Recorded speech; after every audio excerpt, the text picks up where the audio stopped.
The following program deals with a controversial subject. The theories expressed are not the only possible interpretation. The viewer is invited to make a judgment based on all available information.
the top talents in the comic book business are here to tell everything they know.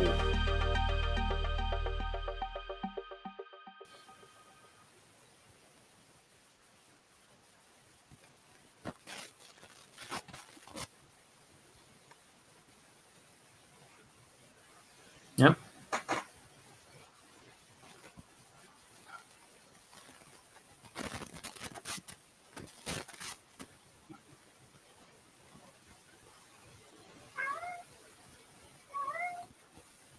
I'm doing great, but Hobbs just on right when the show starts, he has to start talking. Hold on one second. Nothing during the intro. Yeah. So yeah, no, I got really excited about this episode, Brian. Because not only is it a chance for us to kind of recap in the second half, we're going to do a kind of a recap of the entire. That's just funny. Can he hear you, Brian? I don't know what that. But it gives us a chance to have a guest on that I think a lot of people don't know enough about, in my opinion. And then go one step beyond that and do a recap of where we're at so far and how that pertains to what Jesse and I really wanted to do with this show. Okay. So nice. Sorry about that, guys. I don't know what's going on. We always have some gremlin in the sound file somewhere. So welcome to another show, another industry show, episode 19. We're about to hit 20. And these two guys, longtime industry vets who have been, in the trenches, so to say, that I get to do the show every Tuesday with. We got a great show tonight. We have Bill McKay on for the first half, and then the second half we're going to kind of get into a little interesting topic, that being influencers versus experiencers, and the last couple of years of comics and how a lot of stuff have changed. And then we might talk a little bit about the first 20 episodes of the show. So hope you guys enjoy that. We got a lot of fun stuff to talk about. We might as well just get into it. Dennis, why don't you go ahead and introduce our guest? All right, so I ran into Dan Mendoza and Bill at Devil's Due, and we just were shooting the shit and having fun. And while I was, Bill's kind of a quiet guy. And I was like, but then I started talking to Bill, and all of a sudden this kind of childlike joy came over him talking about some side projects that he was doing.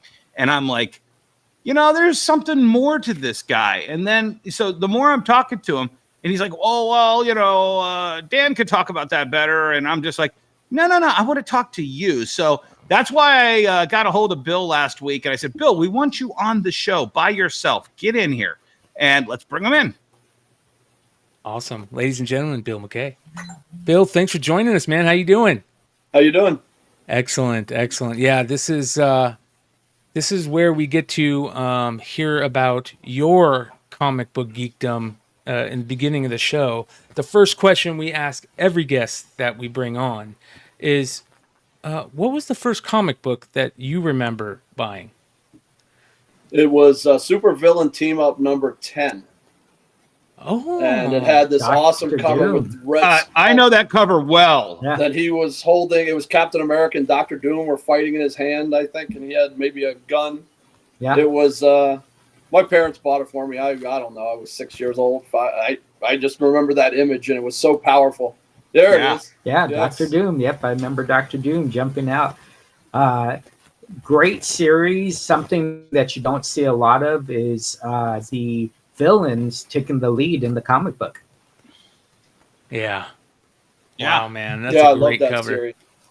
Now, so this was your first comic. Your parents bought it for you. Where was the first place you remember going to get a comic book that you picked out yourself?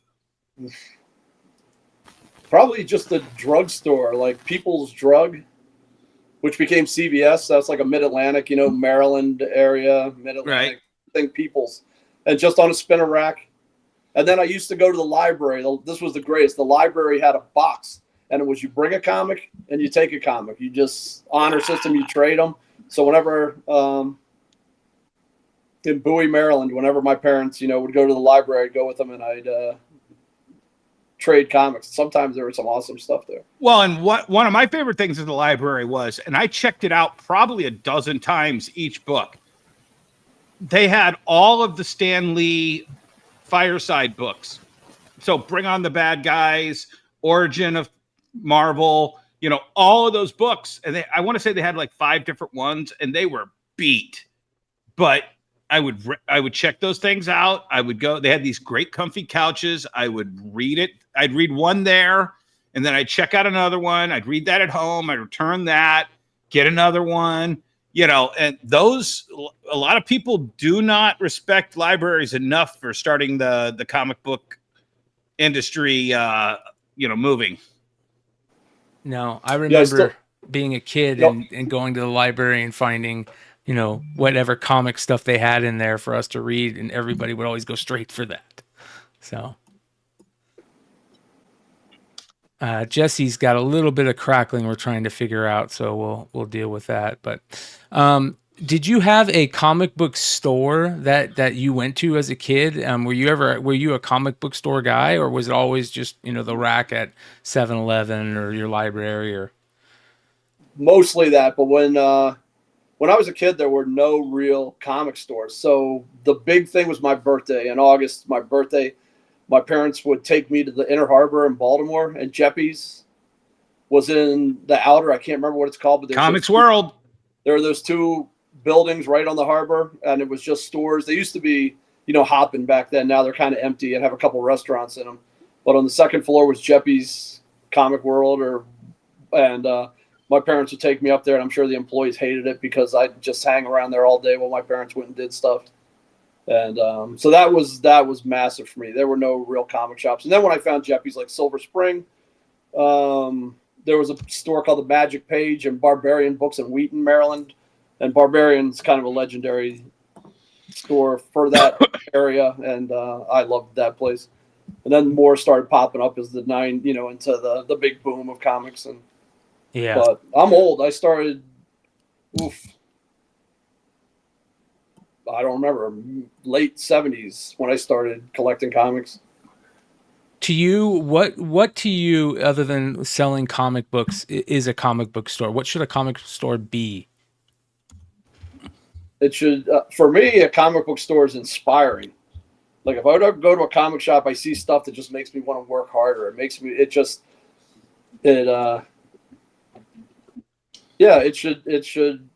what comic store should be inspiring. It should just.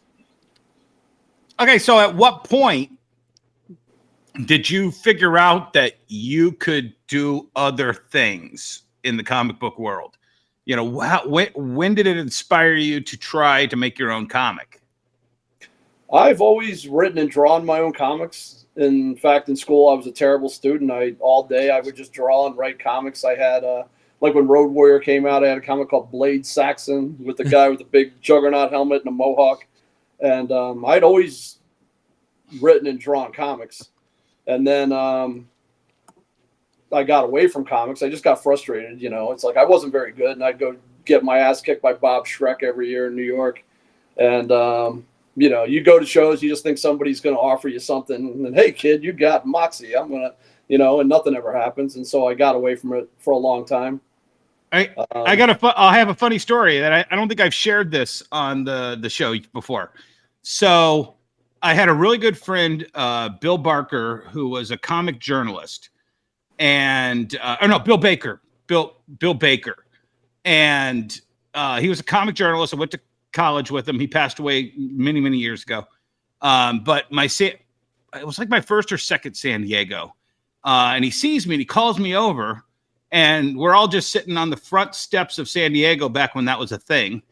And this is like 2000, 2001. And he introduced me to his buddy Bob. And I'm like, oh, hi, Bob. And Bob's smoking out there. And we're all just sitting out there. And this is back when you could still ride a cab up to the front of San Diego. So this cab pulls up right in front of us. And these 2 kids get out. And they start talking to Bob. And they pull out their portfolios and they're their portfolios to Bob, and Bob's basically doing a portfolio review right there on the steps. And all of the sudden, Bob's like, oh yeah, well, no, this is good. You got something going for you here. Hey, here's my card. Get a hold of me. He kind of just, all right, kids, I'm kind of having my smoke break right now, but come and see me some other time. And it turns out those two kids were Fabio and Gabriel Ba. Ba, yep. Fabio Moon and Gabriel Ba. Yep. Yeah. And they had just flown into San Diego just to try to get a portfolio review. They saw Bob Schreck on the steps and told the cab driver to stop right there. They got out, did their shot, and 10 years to the day, they won the Eisner at San Diego. And I saw them and told them that at the little party across the street from there.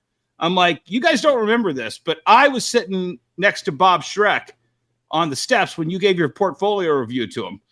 And they were just blown away. It was all within 10 years. They had never done anything in their careers. And then it all started with that cab ride to San Diego. And 10 years later, they're winning the Eisner.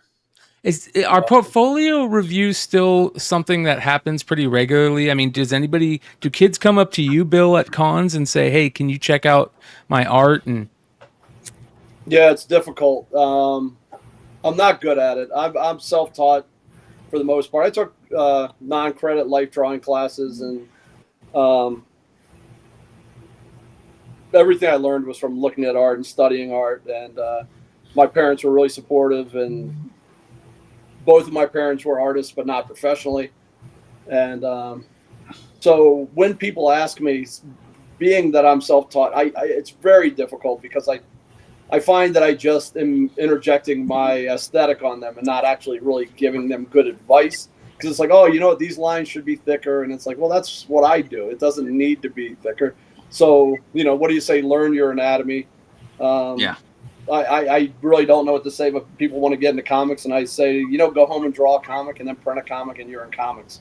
The tough part is how do you make money in comics, So, yeah. But as far as, again, it's very, sometimes nobody wants to hear what you're going to say anyway, because you want me to be honest with you.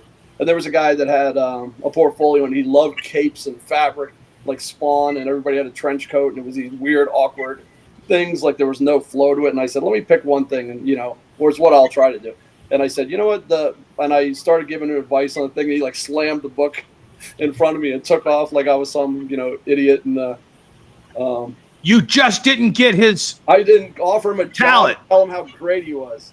But what's great is when somebody comes up. So yeah, there was one it's a blur now. I think it was Dallas a couple weeks ago, and one guy was really awful, and but I could give him advice. He was drawing everything huge, and he was doing these huge perspective shots. And I was like, work it out small. Figure out the thing and then blow it up, and then draw on all the details like that. But then there was one guy who came, and man, I thought his stuff. He only had like 4 pages, but I thought it was amazing, and I love when that happens, because then you can just be,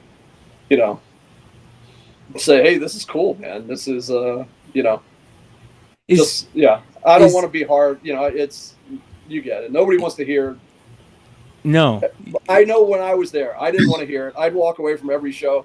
I'd go to Bob Schreck. He was a little nicer to me every year, but it still walked away. And I was just like, they don't know what they're talking about. I'm good. And even when I look at the first cover I did in 2010, I don't know how I got another job. It was pretty awful. So, well, let's talk about that first cover. What was it for? First cover was Zombies versus Cheerleaders. Ooh, I remember that. I remember that. Oh, yeah, Moonstone. Yeah. Moonstone, right? Yeah. Yeah, so I'd gotten away from comics, just was frustrated, but I didn't give up on drawing. It's all I've ever wanted to do. It's what I do. I don't know what I'd do if I didn't have that. Right. And so I was continuously drawing, and I had a friend who told me about DeviantArt back in the day. And I kind of found out about DeviantArt a little late. It was kind of at the end, but it was just the idea that you can take your art and you can put it there and somebody's going to see it and somebody can comment on it. Like, that was so inspiring. And I was on there for about a week, and there was a contest for Zombies versus Cheerleaders. It was a card set, and they were doing a comic book. And it was like, if you Yeah, that's the book. If you do a pinup, if we like it, we'll publish it. And I submitted something, and then they said, we want to use this for a cover. Can you do something else for a pinup? And then I just became a regular on there. I did everything but lettering and writing. I did interiors. I did colors. I did a lot of covers. I did pinups. What was do you remember the issue number that it was? Yeah, it was actually the Geek. So that Zombie versus Cheers number 5 is not my first cover, but I'm sorry. Zombies versus Cheerleaders Geek-tacular number 1 was my first cover. So it was the second Zombies versus Cheerleaders, but it was a special that came out after number 1. Yep. What's funny about that book was when number 1 came out from the first series, people started calling me and they asked me if they could buy my cover. And apparently I have a Zombie versus Cheerleaders Just James Comics exclusive to this day that I've never had a copy of that they made of. So I know Moonstone very well. Oh, in fact, it's right there. That is the cover that's a Just James Comics exclusive I never knew existed until about 2 years later. Except for the fact that they list it. Go back to the description there. It says that it's My Which Comic one? Shop exclusive. Where? Oh no, you're on My Comic Shop. Yeah. Okay.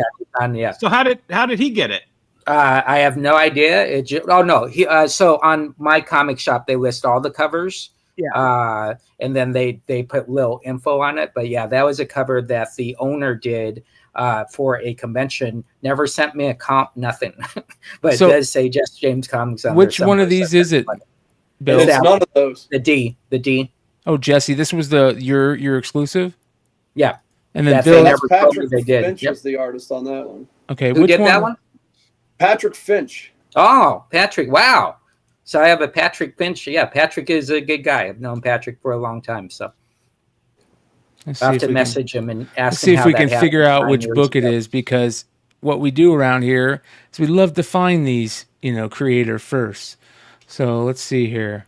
2 of those are mine, but neither of those is the book.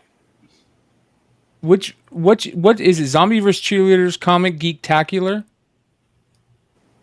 Geek-tacular, one word. Try that. Okay, yeah. And is it issue number 1? Issue number 1. Okay. All right, let's take a look here. It's the crowd shot, right, where they're all surrounded, or is it? It's a cheerleader holding a machine gun with like really wacky hair. Oh, there it is. Oh yeah, right here. Okay. That's awesome. Look at that. Yeah. Oh, it's brutal. I was about to say, what do you think when you see that? Do you, like most people? I think that's why I work with Sanju on colors. That's why I colored that myself. That's a good cover. That's rough. That's a good cover. How many of these people in the background are your buddies? None of them, but my book, Kim the Delusional, that is Kim, that blue hat under my signature. Oh, wow. That blue hat that's sticking up. So that's secretly the first appearance of Kim. Yes. Yeah. Oh. Wow, that's pretty cool. That's even cooler, man. There you go, cornbread lovers. Yeah. All you Kim the Delusional fans, there's your true cameo first cover appearance. First cover, just like Gwenpool. Yes, but just not like first Gwenpool. book. Yes. Oh, I actually forgot that was on there. So what was your first published material? I mean, this was your first cover. Do you remember the first thing you ever had published in a comic book? Maybe a pinup or something, or actual professional work that you get paid for? You know what? I think that's it. I've had things published in like skateboard magazines and fanzines and stuff like that. But I think that's my first actual comic thing that was published in a comic book. Oh, hell yeah. Wait a second. Maybe issue 1 had a pinup. So maybe this thing that was meant as a pinup that got picked up for a cover became a cover, but the pinup that I made after that was in the actual number 1. So it's possibly a pinup in number 1. I'm pretty sure. We're going to find that out for sure. I'm going to go take a look at those and try and we love searching those things down. It's one of my favorite things to find are these early creators. I collect them, and I know you guys all have that same reaction, like, ooh, man, I wish I didn't have to see that right now. But that's an important thing to be able to see, where you started and where you're at now, because where you're at now is pretty damn amazing. If you guys haven't seen any of the Kim the Delusional stuff, I wish everybody watching this live and on the replay to go check it out. I mean, you had a Kickstarter that you did that was successful, and I mean the art on this Kim Delusional stuff is fantastic. But more importantly, I go and look at your IG and stuff, and I see like that's gorgeous, absolutely beautiful, and I love how it's 4/20/20, even better. For all those cannabis fans out there. Yeah. So tell us about your kind of your biggest collab up to that point is meeting. Well, how did you meet Dan? How did you get pulled into the Zombie Tramp universe? Okay, so Dan had done some stuff with Steve Frank also, who was the guy who created Zombies versus Cheerleaders. Right. Owner so there was that stuff. connection. And then while I was working on Zombies versus Cheerleaders, I didn't know what to do. And I found a guy online named Jason Martin. And Jason Martin was publishing Zombie Tramp at the time independently. Like they would, I think they'd split the money and they just print, whatever they did, and they just sell the books at conventions. And so I reached out to Jason because he published and he wrote, he did everything I didn't want to do. And he was a big horror fan. And one of the things was Return of the Living Dead, which to me is like as perfect a movie as ever was made. And so I reached out to him and we started working on a book called Night of the 80s Undead that Jason wrote. That was a horror comedy. And as we were working on that, I went out and did a show in Emerald City, which to me at the time was like, this is like, it was like, I had, never flown across the country, which show. Jason was a regular there and he would do, I hope most of this is pretty accurate. He would get 2 tables. So when I went out, I met like a lot of people that I had never met, including Dan. So Jason had 2 tables and it was Jason, Dan, and I. And so I met Dan for the first time, but I also met people like Nihai Rufino, Mike DeBalfo, Jason Metcalf, like so many people that I know now. It was a crazy trip. And Jesse, I remember you being there. I didn't know who you were at the time, but there was a pool tournament, and a lot of these people played in the pool tournament. E-Boss was there, and so can I tell the pool table tournament thing real fast? Let's hear it. So Brian Polito tells me, listen, we rented a pool hall, and so after the show, come down and watch. So as I don't have a table, so I don't have to worry about breakdown or anything, right? So I leave. I figure I'll go early. So I go in and I'm eating food and having fun, but I don't know anybody at all. I'm like, dude, I should know someone. I mean, Big Dog Gink Group is here. The Coffin Comics guys are here. At that time, I don't think he was Coffin Comics. He might have been Avatar at the time. And so an hour goes by and a lady walks up and she goes, can I ask you something? I go, yeah. And she goes, so are you friends of the bride or the groom? And I go, for what? And she goes, well, this is a wedding reception for the Millers or whatever it was. And it turned out that Brian and everybody was at the pool tournament next door. So anyways, finish the story. That's a good one. That's Oh no, that was it. So so that was a big deal. And soon after that, Jason Martin has a friend named Dave Dwanch, and Dave was one of the founders of Action Lab, and they decided they were going to do a mature imprint for Action Lab, and Jason was picked to run the mature imprint. Then they did a Kickstarter, and there were 6 launch titles for that Kickstarter, and one of them was Zombie Tramp, and one was Night of the 80s Undead, the book that I was working on. And so we kind of fell into that fold, and I love Zombie Tramp, and I kept bothering Brian Seaton, who was the CEO of the company, to give me a cover. So I knew Dan, but I didn't know him really well. And so by issue number 5, Brian gave in, and I got a Zombie Tramp cover. And then soon I did a signing for that, and I didn't do another one until 21 because I got back from the signing. My mom had some health issues and she passed away soon after that. And I was kind of out of it for a while. And so then the next issue I did was 21. And then I've done, I think, over 80 Zombie Tramp covers since 21.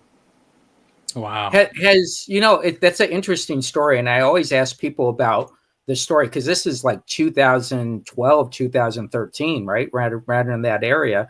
And we're like, really, the artists really have this like tight knit group, especially these strong women drawers, the people that did, Bad Girls, Strong Women, Cheesecake and all that.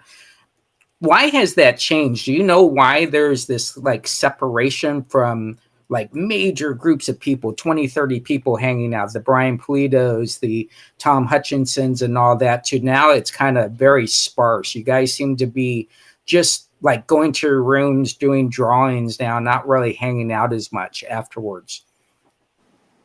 Or maybe you don't notice that, but that's what I've noticed. I don't know, because I am like the hanging out guy. Right. I am like one of the last people to bed. Until recently, I quit drinking in the last year. So now I don't go out as much. But I was always one of the guys that just, I'd never wanted to go back to the room. I wanted to go and hang out and network. And that's where so many covers came together. You can't do a show, but hanging out after the show in the bar, you having dinner and, it's like, hey, we had this idea for this cover. You want to, so much of what I do came together being around after a show. Was that, by the way, was that based off of the Heather Locklear? Heather Thomas. Heather Thomas. Yeah, absolutely. Yeah. And I have a copy signed by Heather Thomas. It's graded 9. Dead on. That's awesome. Yeah, not many people got that one, but that was the poster I had when I was a kid. That was the poster sold at Spencer Gifts. I remember that poster very well because you had a choice: Heather Thomas or the other Heather. I was always a Heather Thomas, not a Heather Locklear. Yeah. Thomas had the pink bikini. Locklear had the towel. I think. Didn't Locklear have the towel coming out of the bathtub thing? I don't remember this that image. I know there was one, but I don't remember it. I just know she was awesome in Mystic Pizza. That's the only thing I remember. Mystic Pizza, Heather Thomas. I kind of know the Fall Guy thing, but Mystic Pizza was much better for her. So, how important is it nowadays for up and coming artists to go to these cons and try to network at the cons, or is it more important to network through social media? Because that's one of the things that we talk about quite often is how much has changed with social media. Yeah, it's a good question. I think being at the conventions are important. Like I say to somebody who was asking for advice, it's like, how do you get into comics? It's like, go home and draw a comic. And then, but how you make money again is the tough part. But every connection I ever made, so I didn't do shows. I didn't think you could do a show until you had a comic book. And I had a friend that did fan art doing really well. And he was trying to talk me into, going to conventions. And then finally, when that Geektacular came out, I had a book. So it's like, now I'm going to do conventions. And I did Baltimore, and it was a $200 table, and I made $20 or $40. And it was another one I walked out and was like, you guys don't know what you're missing. And I didn't know what I was doing. I had a bunch of garbage. But every connection I made, and this is what I say about go make a comic, you're in comics. I did every firehouse, every show that there was, Pennsylvania, across the state, Pennsylvania. I could drive anywhere, from Connecticut to South Carolina, from DC area. And again, you go up, I've gone up to tables and I want people's advice or I want work, and it just doesn't happen like that. How it happened was being at the show, seeing the same people over and over, seeing them in load in, seeing them load out, going out afterward to a restaurant. One of the things that I think you might not remember is small shows used to be kind of the backbone of the circuit, and then the bigger shows kind of took over at a certain period of time. But most of the small shows would have like a get together, like an official, hey, we're having this event at the bar afterwards, and being a guest, you might get some free drink tickets to kind of show up there. And that was kind of the social lubricant to the convention scene. But once these big corporations kind of took over, they didn't see the benefit of that. They didn't organize these things. So all of a sudden you would, and especially like the mega shows, they've kind of scattered, like San Diego. But San Diego everybody went to the Marriott afterwards. And the Marriott was the place to be seen and to make those things happen. And then I remember there was one year that the Marriott was under construction, and then we all moved over to the Hyatt, and it just wasn't the same. And the second they fixed the Marriott, we're all back over at the Marriott. But as San Diego started booking up, there wouldn't be that at the Omni. There wouldn't be that at the Gaslamp Hyatt or the Gaslamp Hilton.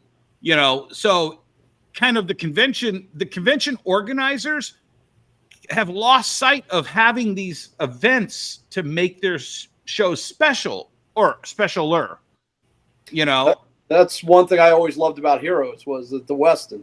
They had the drink and draw one night. They have the art auction the next night, and there's that bar there, and it's just that's the hang. That's the place. Like unfortunately this year it was under construction. There was no bar, and I didn't even go to the Westin this year, and I feel bad. It's the first time I just didn't go there, and I enjoy just talking to people and catching up there, and that's one of my favorite hangs at any show is the Westin at Heroes.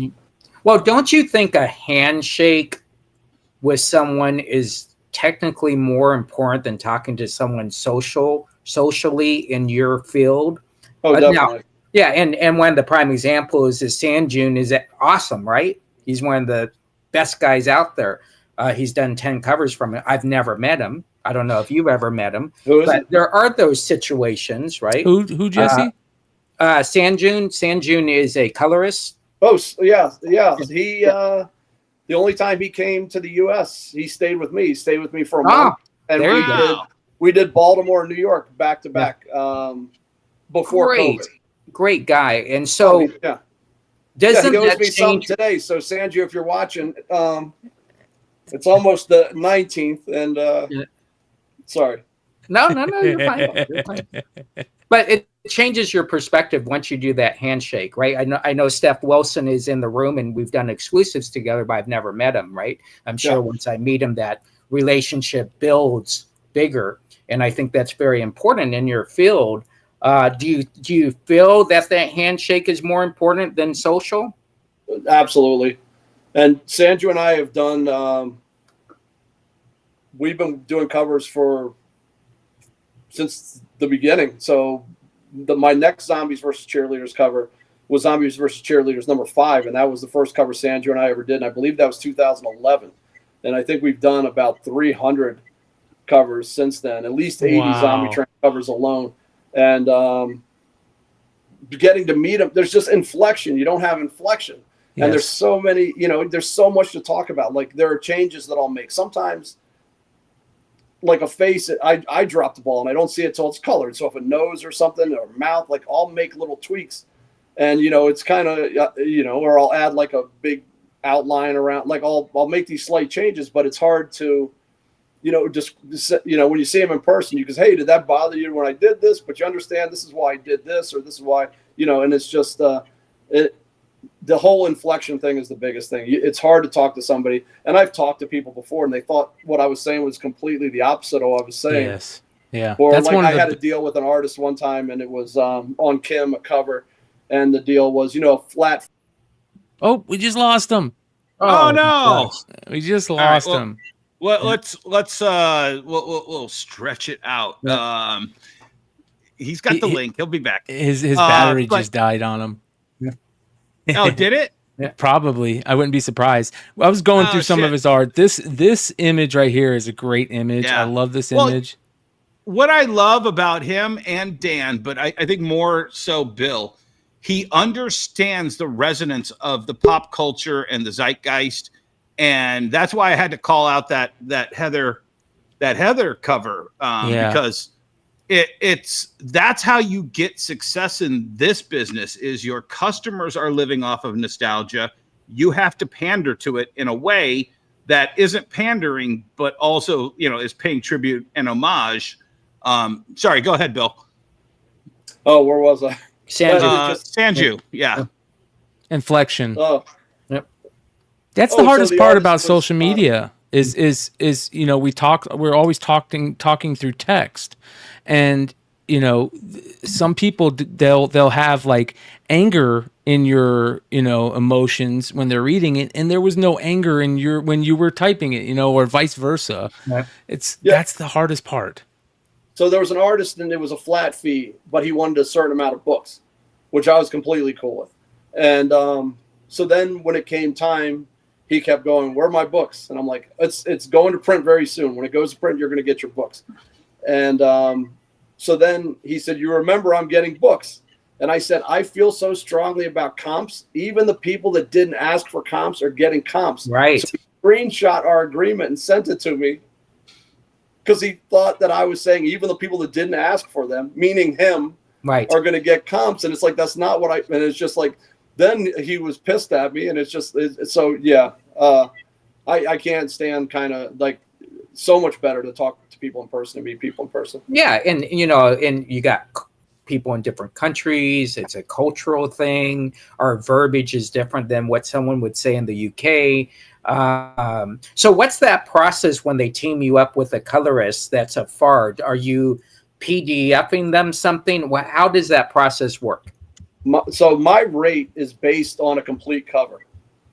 So I got burned early on. I you know, I learned, you know, you give lines over to somebody and they'll get the cheapest, fastest guy to do it. It looks terrible. Oh, yeah. And that's happened to me quite a bit. So when I started working with Sanju, I want to be like the director who's going to hire the lighting guy. And to my job is to turn in the best cover I can turn in. So my rate is based on the complete thing. And I deal directly with Sanju, which is easy most of the time, but every now and then you have somebody who is difficult, and then you have to go back, and then you're all of a sudden you're the middleman, kind of going back and forth. That doesn't happen very often, though. Right. But in general, I like to deal with Sanju directly, and I don't like if I turn something in and somebody goes to Sanju behind my back and asks for changes, because I make changes myself. So Sanju thinks he's brilliant, but he's photo real, whereas my stuff is very cartoonish. So I like the photo reel with the cartoony aspect, and I like to be able to make tweaks and so I can add kind of my aesthetic to what Sanju's doing without changing it too much. And when you cut me out or you go back, you know, so you understand what I mean. Yeah. I always control the color. Well, and just to kind of add to this, Bill, I've supported you. You know, I supported you for like, you know, over 10 years. And we've been social, you know, we meet each other at conventions and we chit chat and we do the typical. I don't think you and I had ever just sat down and just shot the shit until literally this year. Yeah, I have known who you were for a while, but was always at shows. Yeah. And that was the first time we talked at Josh Blaylock's place. Yeah. No, and that's one of just the amazing things is, but we sat down and it was like we had a million conversations before, but that time we just actually got to get into it. And, you know, so clearly I've tagged you in a million things on social media. I've liked and you know, liked and subscribed or whatever the buzzwords are. But that was the first time face to face we got to just kind of get into it. And that's why I was like, oh my God, you got to come on the show. Just so everybody out here can see what you're about. What a beautiful cover that is. Holy cow. That is fantastic. You know, the one thing that I rarely this happens, right? You got your creators and then you got the publishers, right? So Tom from Big Dog Inc. is in the room. Love Tom. I've been with Tom since day one. But when we posted that you were going to be on the show, immediately Tom came up and Brian Polito came up. How do you have this great relationship with publishers, the owners of publishers, which is kind of not very common, I guess is the best way to say it. Can I pause, Jesse, for a second and just say, please? Well, Bill is a publisher now. He's kind of in that world with them. Maybe not at their level, but he's definitely a co-publisher now. Right. So how did you, I guess the best question is, how do you keep those strong relationships with these publishers, even though you might do something and move on to the next thing?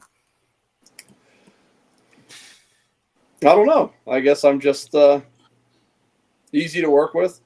Oh, that's a great point. I promote the projects. I'm thankful that people are interested in working with me. I don't not deliver. That's very important. That's a key. Those two things, easy to work with, is one of the most important things, and then delivering. When you say talent also helps, of course, but you can kind of cheat that a little bit with having those two things. You know what I mean? Yeah. Yeah, like trying to think. I've never, that I know of, been a deadbeat on anything or didn't deliver, or I've been late. But nothing crazy. I don't know. I do this every day. This is what I like to do. Right. I wouldn't know what else to do. So I get up and I draw. I work on what I have to work on. I appreciate people taking a chance on me, giving me work, and I'm pretty boring. Like I said earlier, it's like I don't leave the house. I go to the post office, the grocery store, and the airport. Right. For the most part, and so One of the questions that I wanted to ask multiple artists, but I never remember to, and you were talking about it earlier about how you do your rates based on the finished cover and how sometimes you'll want to make changes. What happens when, especially with retailer exclusives, there's this whole new thing where you got these, online retailers that are constantly working with artists for these, retailer exclusive variants. And sometimes I see some of these things and I think to myself, this doesn't look good. I'm surprised that they didn't ask the artist to fix it. Is that something that happens? And when it happens, like somebody saying, hey, I don't like that you're doing the cover for, say, that have paid you to do the cover, and they say, hey, I love all this, but I don't like this part. Can you change that? I'm going to call an unfiltered. I'm going to call an unfiltered on this one, Brian. All right, let's get into it. You guys know how that works, huh? Yo, let's do this.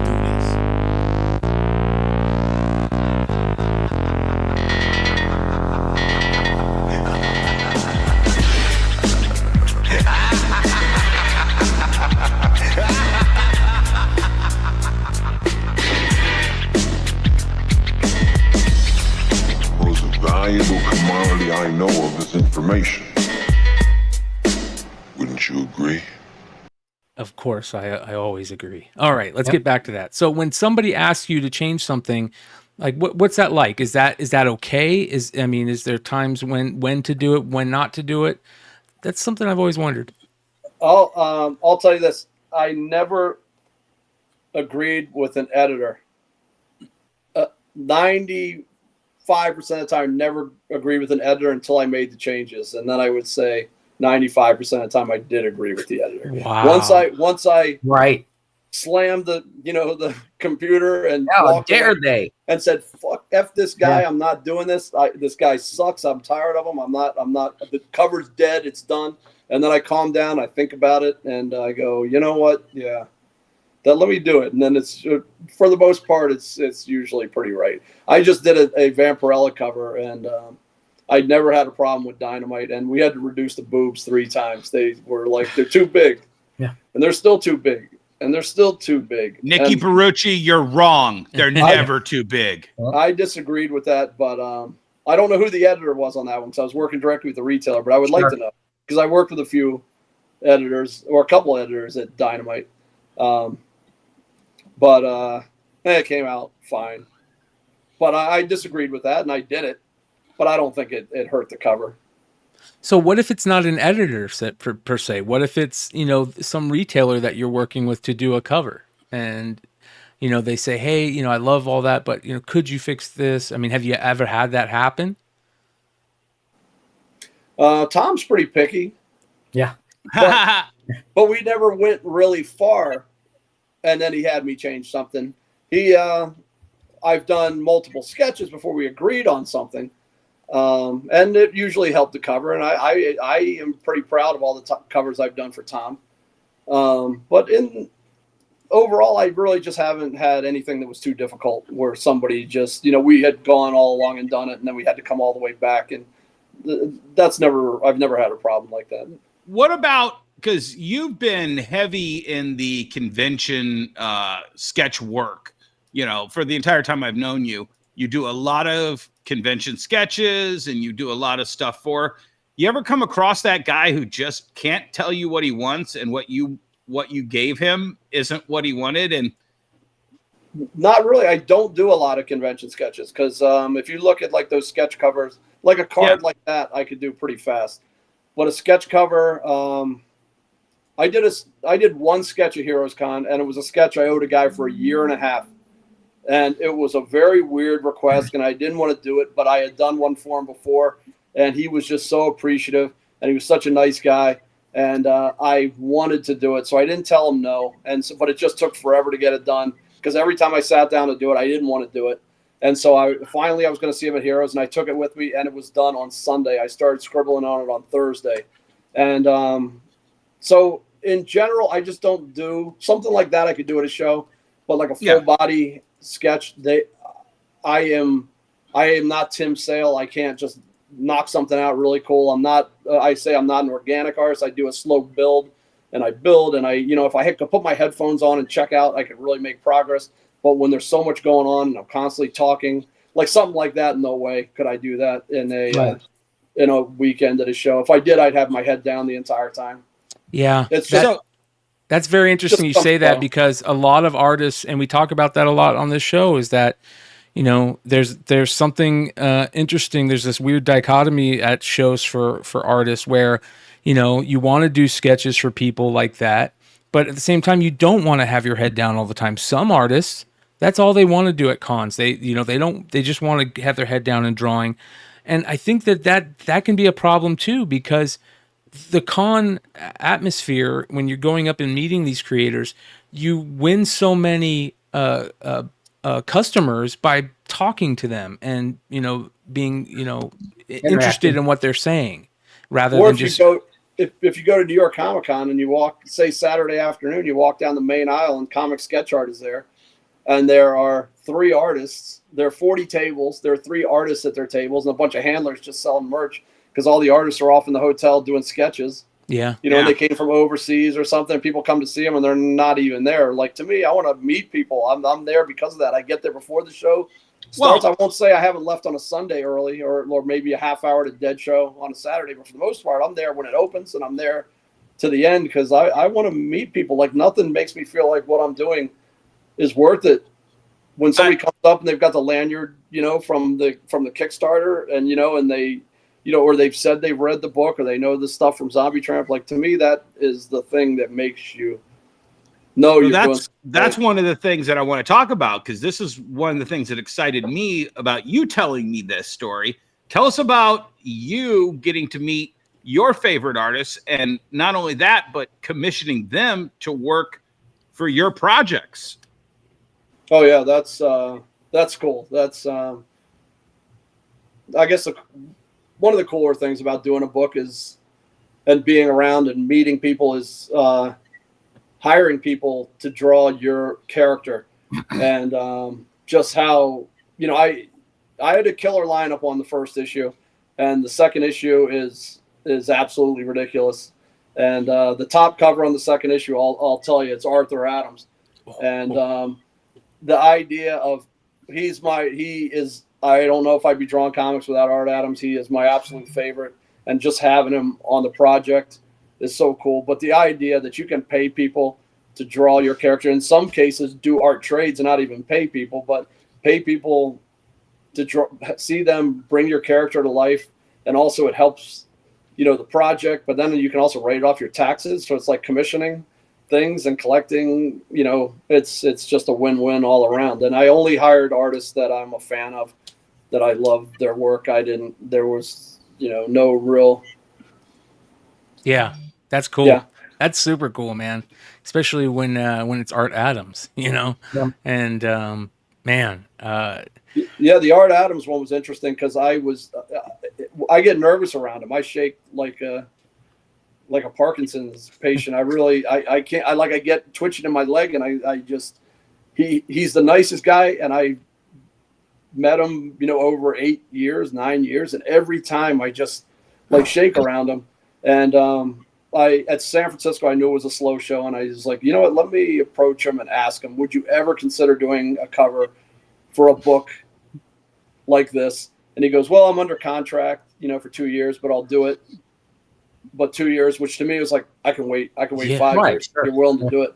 But he had done, so many of those busts that have been coming out, those are commissions that were made into covers. And so I said to him, please tell me if this is unethical, but would you ever allow, and he knew where I was going. He goes, yeah, get it colored and send it to me and you can do it. And so it was this commission of Kim that he had done. I had asked for it in Toronto, and then he gave it to me in New York, and he even gave me a better price. He brought it to New York. And I reached out to Nia Ruffino, who is my absolute favorite colorist, but she doesn't color. She's turned me down for work because she doesn't like to do the boob covers. Yeah. Which sucks because so I thought, but she probably won't turn down Art Adams. And so I brought that one and she colored it and it's beautiful. And then I saw Art and I sent it to Art and Art didn't respond. And I was like, oh no. And I went to MegaCon and I saw Art and he goes, what? I didn't respond. And I go, no. He goes, oh, I thought it and I thought you heard me. And he goes, yeah, no problem. So it's a commission, it's a bust that was made into a cover, but it's badass. It's Art Adams and it's fantastic. So how do you do business without fanboying out? Do you have that line that you say, okay, wait a minute, we're talking business. I know this is my favorite artist, but how do you separate fanboy from doing your book? Most people, I don't get like that with most people. Art Adams was maybe a little with Simon Bisley. Simon Bisley did a cover for issue number 2 also. But Bob Shaw is his agent, and I've known Bob for years. And so I approached Bob about it. And also I wasn't going to give Simon money because I gave Simon a down payment, and I had a show in London a month later. And I drove to Motor City and I gave Simon a down payment, which was pretty, wasn't cheap. And I go, I'll be in London next month at a show. You think he goes, oh yeah, I'll have some sketches done, come, we'll take it from there. So a month later I got to London and Simon was right next to me. And I went up to him and I said, hey Simon, do you have a chance to work on anything for that cover? And he said, what cover's that, mate? I go, yeah, hey, remember? And he seemed to remember, but then I contacted Bob and I said, Bob, I'm really interested in this cover. And again, it came out incredibly.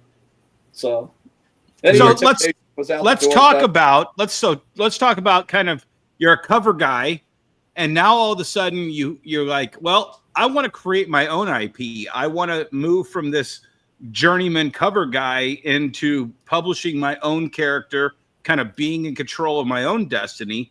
When do you kind of put your dick on the table and just let this thing go? I've known for a long time. Where do you go from here? I don't know where comics are going. I don't know all these variant covers. I don't know where it's going, but I knew that if I was going to make a next step, I had to create my own IP. It was the only logical thing. When I was with Action Lab, I had another character that Kim kind of is a side character that fit into this other universe. And when Zombie Tramp was really doing well, Brian Seaton at Action Lab, it's a very crime grindhouse book, and Brian wanted to bring it into Action Lab. And I could tell the writing on the wall, the way he wasn't taking care of Dan, that it was a bad idea. And even then, it was a crime, satire, like action book. And he was like, we want to do this. We want to put it in space. So first off, putting it in space sucks. Second of all, he was ripping everybody off. He was just wasn't doing any work. He was just signing up IPs and holding on to the rights. And it didn't make sense. So covers were good. And then COVID hit.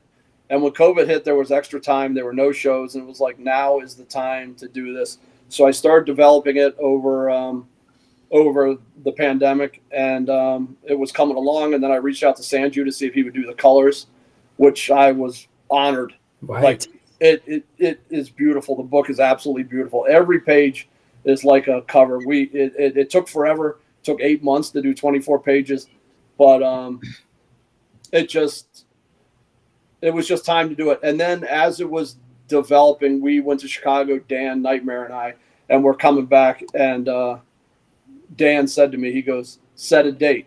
Just set a date. This is a good date. This is a good window. Do this. You work better under pressure. You're never going to do it if you don't do it, and set a date. And so he pushed me into it, and I set the date and launched it, and it did really well. But then, there was a lot of pressure to get it done, and the colors took a while. And in the end, we were 3 months late, which isn't crazy by Kickstarter standards. But it was the book that I wanted to produce. I nobody told me what to do. I didn't even consider when I was writing that book and drawing that book if anybody was going to be offended or I just made the book.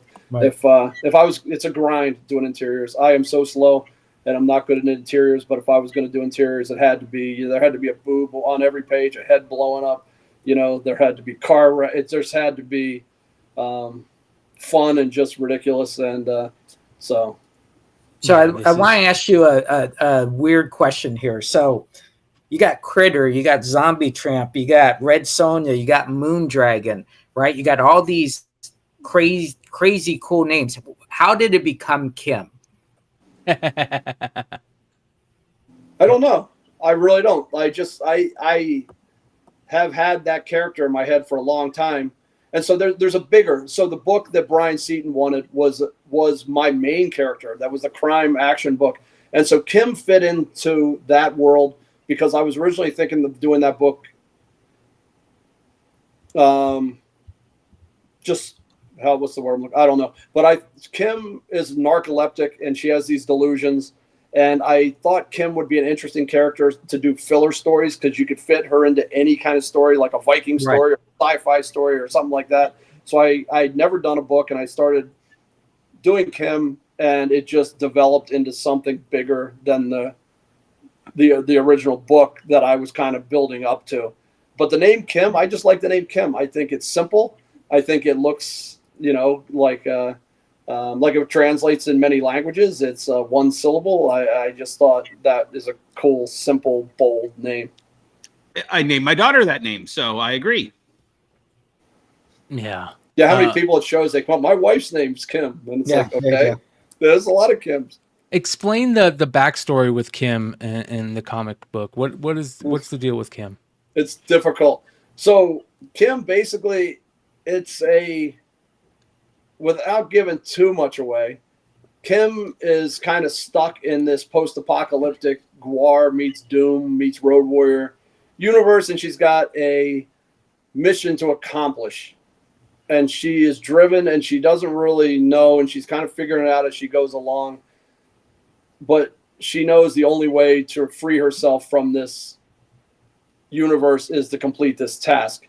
Now, Kim, with the hat and the hoodie, is Kim in the real world, if that's the real world, or if this is a real world, you don't really know. And that Kim is a skater. She's narcoleptic. She works at a strip club, and she's going to work while during a zombie outbreak. Where there's a backstory to why that is. It's not as important to the story as some of the other things. But meanwhile, there's also a crime that goes wrong in the strip club. So there's a shootout and a whole. Everything goes to hell, but in the middle of a zombie outbreak also, and she has to stay awake to survive that, being narcoleptic, which is very difficult. But when she falls asleep, she goes back into the delusional universe where she's trying to free herself from that so she can. That's cool. So I love that. Complex, and there's a lot. It moves really quick, and there are a lot of things that people are talking about, and they get cut off, and all those things really mean something. Why is there a zombie outbreak? It's in Florida, so there's a thing with the space program that's kind of tied in a way.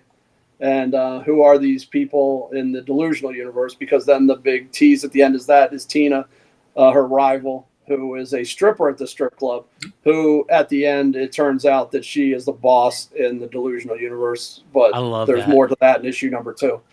I love that. That is very cool sounding. It's smart. It gives you a lot of storytelling opportunity. That's, to me, that's cool movie material, right? And how important is that to you? Did you think about that when writing this and coming up with this? You know, maybe this is something that might be optionable or. Well, I guess you always hope for that. I didn't think of that. I really just thought, if I had to draw it, I wanted to have fun with it. Yes. And I want it to be fun. And it was good that the colors were late because Sanju did it and he's so in demand that it took a while that I had extra time. And in the end, I had time to punch up the script and really overwork the script. So it became, there's a lot of humor in it. And it really, I think the humor kind of carries the thing. And it developed into that because I had more time to work the script over. But in the end, I just did the book that I thought would be fun. I wanted it to be sexy. I wanted it to be gory. I wanted it to move really quick. I wanted it to be bubblegum and mostly fun. That's awesome. So can you leave that picture up real fast? I just have a quick question. Go back to the last one. I notice a lot of this one right here. Yeah, there you go. Yeah. I notice a lot of your covers, the headshot always covers the name. Is that intentional? What is the concept there? Or no real concept. Pretty on for me. I only hired people that I was a big fan of. So I am very hands off with the art. And so this is Ryan Kinnaird, who he was the colorist. I first knew him from Adam Warren. He was coloring Adam Warren stuff like Gen 13 that Adam Warren did back in the day. And then he's did a lot of Udon Street Fighter stuff. And with him, I just said, here's the reference material, do what you want to do. And so I didn't say, hey, keep it low because of the logo. I tried to give the artist freedom because it's a first book. And really, she's in a delusional universe. It's a fantasy. And I thought, the artist might come up with something cooler than what I came up. And, they might bring things. And so as far as the aspect ratio and the logos being behind, that was never, it just pretty much the art was all just designed as art. And then it was my job to kind of do the trade dress and kind of figure out what would be best for the trade dress on each cover. Yeah, these are all beautiful. You picked amazing artists to do all the variants and stuff. I mean, geez. So my question to you is part of the Unfiltered. So you grew up loving comic shops. You were part of a lot of properties that were sold through comic shops. And now you kind of go into this crowdfunding where you sell directly. Where do you feel you still fit in to that comic shop business model? We like to talk about where we're moving forward. In a way, you're kind of like abandoning comic shops by going in the direction you're going. Tell us about that and how you kind of reconcile that. I don't consider comic shops in any way, which is terrible. I love comic shops. If I'm in a college town or something, I'll go to a comic shop because there's a chance I can find some independent stuff. But mainstream stuff, I grew up on like Byrne and Perez when I was a kid. Yeah. I still love superhero books, but if like Art Adams draws a superhero book, I'm going to buy it, but I'm probably not going to read it. Right. Sure. So I'm glad comic shops are still around. I like to go in them occasionally, but I used to get invited to Free Comic Book Day a lot more when I was going through comic shops, but I just don't feel that there's anything, I see this book as 3 issues, then a trade paperback, and then I'll start thinking about maybe doing a trade paperback and finding other sources of distribution. But as of right now, I just don't see any. Well, and this is in comic shops. I have no hate on that. I think a lot of the industry has left the comic shop aside. And a lot of creators have been kind of cast aside by the publishers, and these creators have kind of carved out the niche that they needed to carve out to survive. So at what point do you owe it to the comic shop if the if the publishers aren't in there, if the comic creators aren't, still selling to the comic shops, I don't know where that answer is either. Yeah, that's a tough thing because, big publishers are putting out, let's be honest, big publishers are putting out stuff right now, other than Image, like the big two, DC and Marvel. The majority of the stuff they're putting out, and I read a lot of this stuff. This year I told myself I'm going to read more of this stuff than I usually do, and I want to try and see if I'm missing stuff out there. And I'm not. There are very few books, very few stories, very few events that are any good anymore. When one hits, it hits though, and it's really good. And the other thing is I think that with the Kickstarters, you see, and me and Jesse were just talking about this the other day. You're seeing more of these, independent publishers moving to the Kickstarter thing. Look at what Skybound has just done with his G.I. Joe compendium and almost $2.5 million, to make this happen, where they probably wouldn't have been able to make it happen any other way. Right. Well, and I mean, Kirkman is literally God for comic shops. He has treated comic shops better than any comic creator I've ever seen. And he felt it was going to be more advantageous to go Kickstarter route on this. I can't disagree with him. The man, I'm sure, has a number cruncher that was way better than us. Well, I don't think it's a number cruncher. I think the number one reason for a Kickstarter is engagement with customers and owning that business relationship with them direct. You can't do that with a comic book store. I'm all for business 101. So if Bill says, listen, I just don't see a reason to deal with a store, why would you want to share your customer base that gives you this future business? It gives you retention. As Bill starts doing more of this, he'll start looking at his retention and say, hey, I'm retaining 95% of these customers. So I think that's an important factor that you want to equate. Well, and Russell here in the chat, Dennis and Jesse, question: what percentage comic shops do you think would actually carry adult themed books? And I think that number's been pretty consistent. And Bill, tell me if you agree or disagree. Out of the 1,200 shops we have left, I think it's about 20% would even carry adult themed product, which kind of limits you to about 250 shops. Well, I think what you want to look at is that's kind of a tricky question, right? Because you got Bondage, you got Cheesecake, you got Strong Women, you got Bad Girl, you got MTS, right? More than social characters, right? I guess is the best way you can say it. So if you start to define it in that percentage, I would say your percentage is higher on those stores that carry more independence, right? So a good portion of stores carry more independence now than they do actually Marvel and DC when you look at their rack. Yeah, so but I would say that percentage might hit 40, 35%, 40%.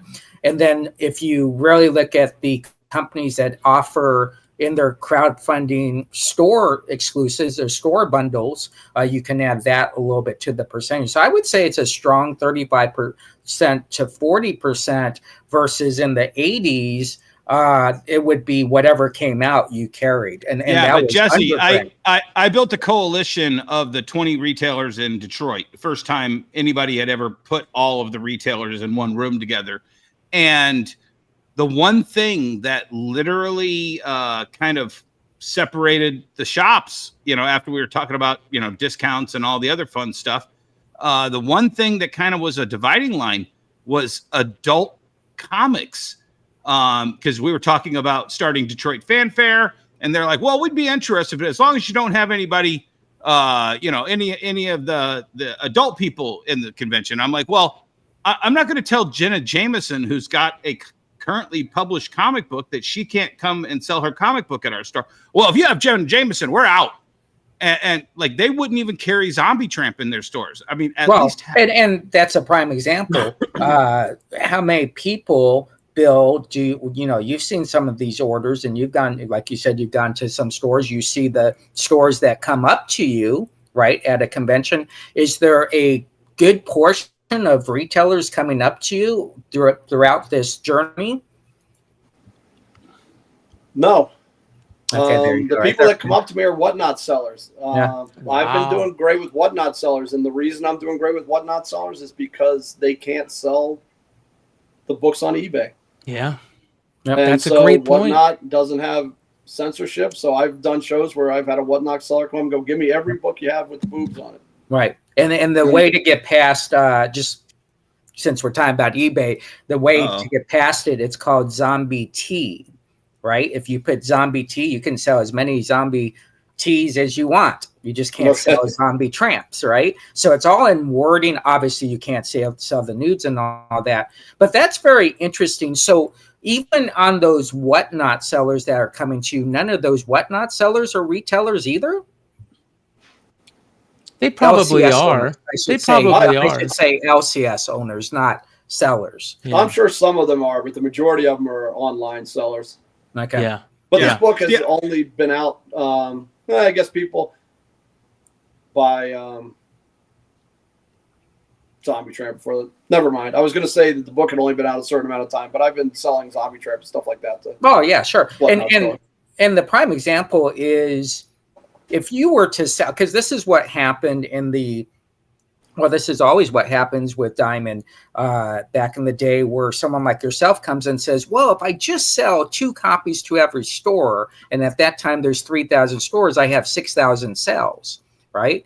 Well, that doesn't work anymore. So there might be a benefit of you not being in this high percentage of LCSs, because those LCSs that do carry are going to actually buy more because it becomes a harder item to find. Yeah. What about the big publishers, Bill? Has Marvel or DC come to you to do anything? I mean, has there already been any of that? Not even a sniff. Oh no! Wow. Nothing. I'm telling you, Jesse, I think you're honestly overestimating that percent when you kind of put yourself and Bill, I'm not trying to insult you here, because these are conversations I would have with you.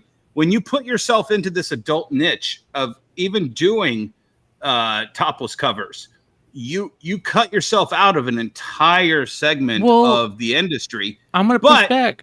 What about Carla Cohen and Perillo and Bomoko?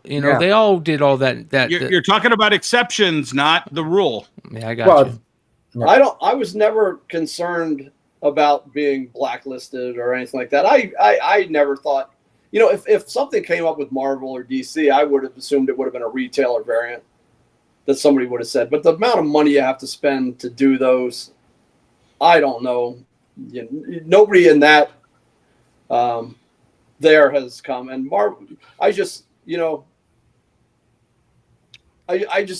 never even thought of Marvel or DC. It would be awesome to do a Marvel cover, but it never was something that I pursued. I've never even tried to have my portfolio reviewed by anybody at Marvel or DC. I've never reached out to anybody at Marvel and DC. If it happened, it would be cool, but I'd never even thought about it. I gotta be honest, man. I see stuff like this, and I see stuff like this, and I see stuff like this especially, and I go, there's no reason that you shouldn't be doing Marvel and DC covers. I mean, this is beautiful art right here that even if the character is different, I think would still come out just as beautiful.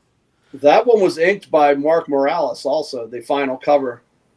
So, which was awesome that Mark did that. I thought about doing this like 1 year, just doing 12 covers, one a month, of books that I would love to do a cover for, but nobody would ever ask me, and just have a 12-month portfolio and say, here's Something's Killing the Children. Here is Gun Honey. Sure. Here is Gun Honey, Power Girl. Here is, but you know what? I also don't like fan art. So it would kind of be fan art, but I think it would be a cool 12-month challenge. What would you do if you could do the properties that you wanted to do? Yeah. What could I do? Make it a convention sketchbook. I mean, but then you can't, because it's the property of, they're all somebody else's IPs. Sure, that's what I like about fan art. When I do a show like a Heroes Con, I did Killer. I'm selling 2 things. I'm selling Zombie Tramp, and I'm selling Kim the Delusional. I'm selling the book that I made my name on and the book that I wrote and created. And that's all I had. So I don't want to, when I started out, sure, I had fan art. You kind of have to, but I don't know. But I think that would be a fun thing to do. It's an idea I've had. Right. Well, one of the things that I've learned over these years hanging out with eBass, Nei, I've done 20 covers with Nei and 10 covers with eBass and Mike DeBalfo and all those guys. They have this kind of mentality of next cover up. And it really doesn't matter who the company is. They're just always working. And I think there's a benefit there. I know, I'm not going to mention a name out of those three, but when that one of those three artists was doing work with DC, that person was always in a horrible mood and they were always stressed out. But when they were doing an independent cover, they were just, oh man, I got another one. They're good to go. So do you think that's a benefit of not having to deal with those type of deadlines with a bigger company? I think if I ever, I would never do interiors for those companies, even if it's just, I can't do it. I'm sure I'd ruin my reputation right away. But if somebody came and said, hey, we'll give you it's the most incredible rate to do, what's the X-Files? And it's Scully and Mulder walking through a cornfield with trench coats and flashlights, by the third page, I'd be like, fuck this. I'm tired. It's boring. I don't have the patience for interiors like that. Well, working on your own IP is the ultimate goal, Yes. So yeah. I always have something to do. Yeah. And, right. I don't have free time where it's that. And also, I talked to somebody this weekend who works for Marvel, who I've known, for 10 years. And you know what? He's not doing so great. To me, it's like they chew you up and spit you out. And that talent pool is the highest thing there is. And I'm not the most talented guy. I play to my strengths. I know what I'm doing. But if you find a niche or you find, something that people love, so I'm doing what I love to do. I've done almost nothing that I've not wanted to do. I just got lucky, that the reason I ran into Jason Martin and the reason he knew Dan, we were into the similar stuff. And I got lucky that I got to work on a book that took off and has a cult following. And I'd love to know if I had never met Dan, what I would think of Zombie Tramp. I'm sure I'd be a fan of it. So to me, it's just that is just a path that it just seemed like it's perfectly laid out for me. Everything came together, and I got to work on that awesome book, and I got to build my name on that book. And now I'm working on something that I'm doing that I have a passion for and that I love, and I never, What's the word on Kim 2? When can fans see that? So the last one was 3 months late, and I want to try to avoid that. So really, I say that I want Kim to be like Grand Theft Auto and not Assassin's Creed. It's not one every year. It's going to come out when it's ready. But I am really hoping that I can launch it. First off, you have to reapply for New York Comic Con every year. So I don't know if I'm in New York Comic Con yet. But like this ridiculous thing that's behind me, that was for New York Comic Con. And the Kickstarter was live during New York Comic Con. That's cool. And I was passing out cards, and I think that was a nice benefit. So I am really hoping that I'm going to get into New York Comic Con, and I really am hoping to launch Kim 2 that week, the week of New York Comic Con this fall.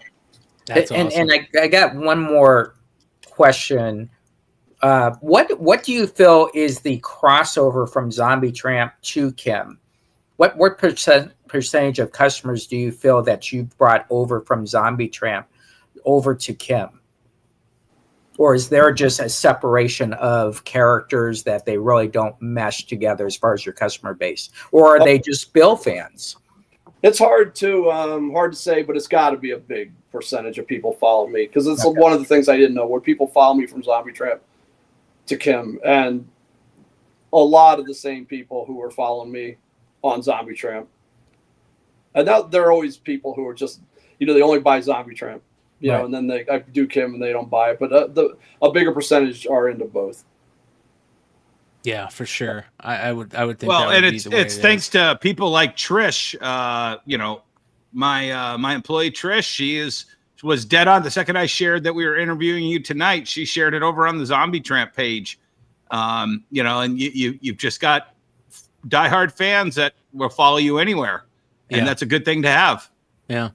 If you could give advice to people that are thinking about doing the Kickstarter or crowdfunding method, is there any advice that you would give that, like, if you wish you would have known about when you started, you know, Kim, the Delusional #1, the Kickstarter? Like a mistake that I made on the Kickstarter that either a mistake, lessons learned, yeah, something that might help a person that's going Kickstarter route, you know. Yes, this is the biggest one. Don't launch a Kickstarter late in the year and then buy everything in the next calendar year, like the unlockables, the printing, the shipping, facilitation. I got destroyed on taxes because I had all that income, but I didn't spend the money on the difference between my taxes that year and the tax are like night and day. I got destroyed on taxes because I didn't spend that money on the things that need to be spent on, and so I could write them off before the year end. That's a get your accountant. Do you have an accountant? Yeah. Get your accountant. There's a way to sneak past that. You can sneak on past that rooster by amortizing that. You can adjust those taxes and offset them from year to year. There's a way to do it. Yeah. We'll talk about that some other time. Views and opinions are those of Dennis Barger, not those of the other people on the screen. So who does your fulfillment? It was done 10 minutes from here at Still Ill Estates, which is Dan Mendoza did my fulfillment. Wow. Okay. So we live in Jackson, Michigan. I live downtown. I live in the city, which is a very small city, which is... I'm going to be traveling past you a lot more now because my daughter's going to Kalamazoo for college. So nice. So I'm going to pop over and see her, and I'll swing by and talk to you guys on the way. Yeah, I went to Kalamazoo one time, and Dan wanted to see the guy who wore the Ultraman suit, and there was a show in it was like Grand Rapids, Kalamazoo show. And so I've been there once. That's funny. They used to have a Godfather Pizza, and they just closed it. Now I'm heartbroken. Yeah. You don't like Buddies? Buddies is a Michigan thing. You know, it's a novelty for us because we're not from Michigan. Okay, well, there you go. We'll definitely go out for pizza. Well, Coney Island hot dog's a Michigan thing. What the hell is that? I don't know. To me, there's a whole bunch of Greek guys moved here. They all sold Coney Island dogs. It's a whole thing. I don't get it. I reinvented it. It took me a while to figure out. It's like Coney Island's in New York. It's famous for hot dog. Why is a Coney Island dog the specialty in Michigan? We don't know. It was supposedly those guys from Macedonia or something. They went to New York and they got the hot dog. They brought the hot dog here and they turned it into. So a New York Coney Island hot dog's not known for what's on a Coney Island hot dog in Michigan. Yep. Exactly. That's the thing. It's not even a Coney Island hot dog, but we call it a Coney Island restaurant. You buy a Coney. Oh, we just lost Bill. Oh, he's back. He's back. Hold on. Okay. There he is. Yeah. No, trust me, Bill, there's a whole lot of Michigan things I don't get. I moved here in 88 and I'm still trying to figure it out. Euchre, Verner's, Better Made potato chips. Just lean in and do it. Well, in Arizona, most of the world, right? We have ding dongs. That's ding dongs. They're great. They're tradition. They're culture. You buy your ding dongs. So I move up to this freaking state. Can't find ding dongs. So I'm walking around. I find someone and I say, "Hey, don't you guys carry ding dongs?" He's like, "Ding dongs? What are ding dongs?" I'm like, "They're the little chocolate things." And he takes me over, and they're called dong dings out here. What? Dongings. Who calls their like Hellman's they call mayo? King dongs here. That's like mayonnaise, right? There's Hellman's on the East Coast, and it's crazy. So it's fun stuff. I'm when you go to these conventions, you learn these different cultures. You get to hang out with some cool people. I know you're basically saying you're a hermit. So I think you go out to these cons and you're allowed to see everything that you don't just see at your house, just being at your house. So do you look forward to cons beyond the work, I guess is the best way to ask it? No. Yeah, I'm very boring. Dan and I, we did go out and got barbecue on Sunday night in Dallas. But when we got there Thursday, we took the Uber to the hotel or to the convention center. Convention center was connected to the hotel, and we went back and forth. Then we come out like after 3 days, it's like, oh man, it's hot out here. Like, to me, I went to New Orleans. You know, I don't want to meet the locals. I don't want to go, you know, see. I ate dinner in the hotel every day. I go across the street, convention center, hotel, convention center, Uber, airport. I've been everywhere and I've seen almost nothing, and I kind of like it like that. There you go. Well, I know Dan was talking about the Still Ill Con, and I imagine that's going to be a big spot for you. So I know everybody's looking forward to that. Hopefully that happens, you know, sooner than later. And, you know, May 3rd next year, 2025. There we go. I mean, that's perfect. That's the way to be. To do it yourself. You know, you're doing it yourself through these crowdfunding efforts. And I think that a lot of the bigger publishers are starting to realize that this is where it's at. Hopefully we can figure out a way through these cons and other ways to maybe get your books into shops again. But, you know, with the way things are changing in this world of comic books, it's very interesting that the shops are dying and, you know, these crowdfunding sites are getting bigger and bigger. So, well, Bill, thanks for coming on, brother. Thank you for having me. It was awesome. We're going to bug you again in the future, especially when Still IllCon happens. We're going to want to get you and Dan on at the same time and, you know, maybe figure out something cool to do for that. But, you know, we'll figure it out and bug you again. Thank you so much. It was a bit intimidating. You've had some good guests on, and I've been watching pretty much since the Hudutchko episode with James from Mad Love. Yes. Yes. That one, I saw that and I was like, you know, I want to hear this. And so I turned it on and I've been hooked ever since. And I especially love the drama report on Saturday nights. Oh, thank you. Segment you do. Yeah. And yeah. I'm so sorry about your Coyotes. Oh, I'm man. a hardcore hockey guy. And I watched the last Coyotes game and it was sad.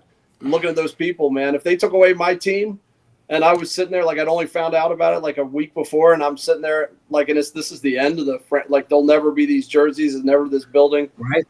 So I feel for you, man. Me and my dad were just talking about it yesterday, or on Father's Day, and my dad goes, you know, I really want to try and get the Utah games next year, and I go, Dad, I got to be honest, man, I don't know if I can watch it. Like you're checking out. Yeah, it's just. Especially with, you know, Shane Doan's son coming up last year, and Shane Doan and Mark Messier are my two hockey gods, and I'm like you, I'm a hockey fan. That's my favorite sport. And when Shane Doan's son comes up, it was such an amazing thing, especially for Arizona, how important Shane is out here. And then they leave the next year, and they were building this young great core. And it's going to be very hard to watch any of those games. And my dad kind of feels the same way. You got to feel bad for Shane Doan also because he was the guy. He's the man. And then, like, you know, he's the guy who would be coming back for years, the guest of honor. And it's like, and the franchise completely gone. Yeah. In the town where he's the man. Yeah. Did you hear that after they decided to leave and they closed up everything, when they shut down the Glendale Arena, you know, couple years before, Shane Doan's jersey hanging in the banner, his retirement banner, got thrown away, and some worker went and pulled it out of the trash, and when the Coyotes left, he gave it to Shane.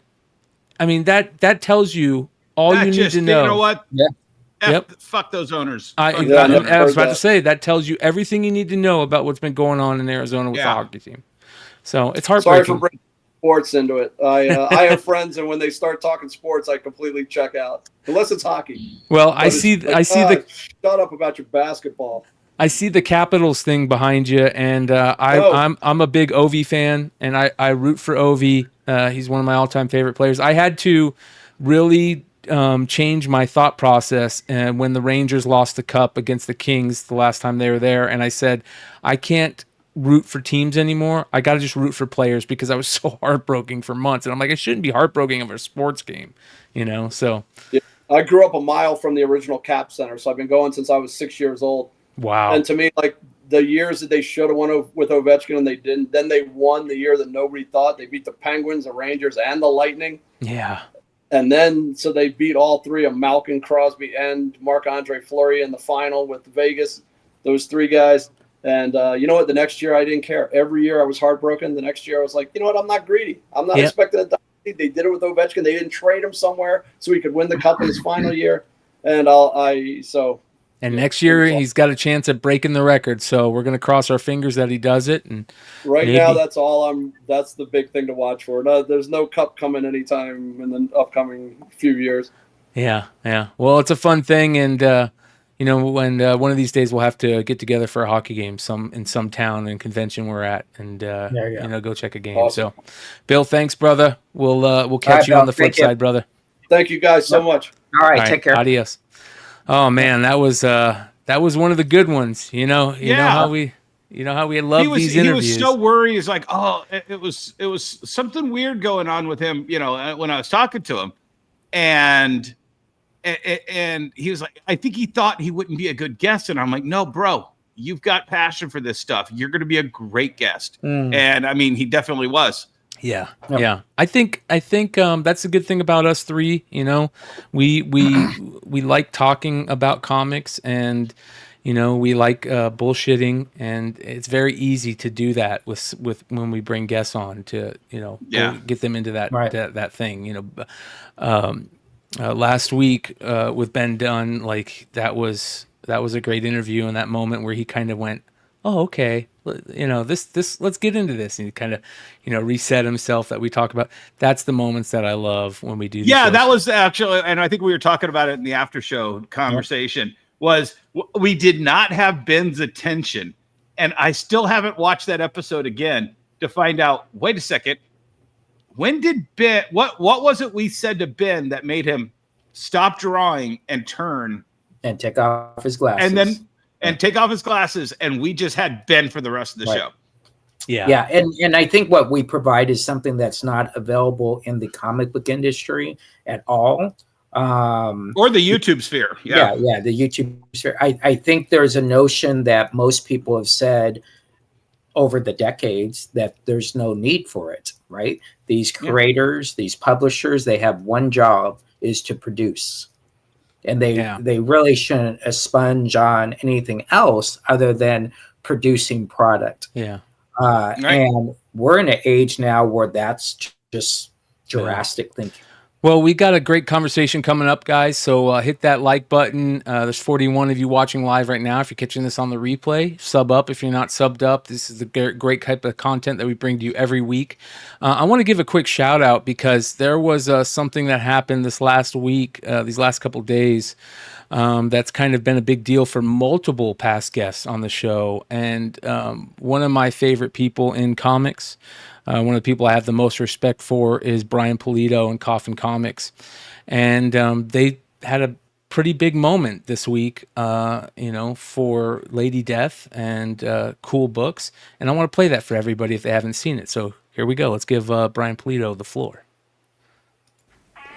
This Friday, are you ready for the all-new Coffin Comics promotion, produced in cooperation with our friends at Comics Elite? Feast your eyes on these question marks. What is behind there? It is groundbreaking, and it's the first time ever. It's true. Finally, Shikari comes to Coffin Comics in an all-new promotion called Shikari. First up, we're going to have comic books, cards, and prints. Feast your eyes on the Shikari edition. This will be limited to copies ordered during the first 80 hours between Friday and Monday. Hard cutoff, Monday, 5 p.m. Arizona time. Then limited editions including the Virgin Art Edition, the Holofoil Edition, the Metal Edition limited to 50, and the Luxury Foil limited to 25. Wow. But that is not all. Next up is Shikari Naughty. Shikari Naughty. This edition is limited to copies ordered. Order as many as you like until Monday at 5 p.m. 80 hours only.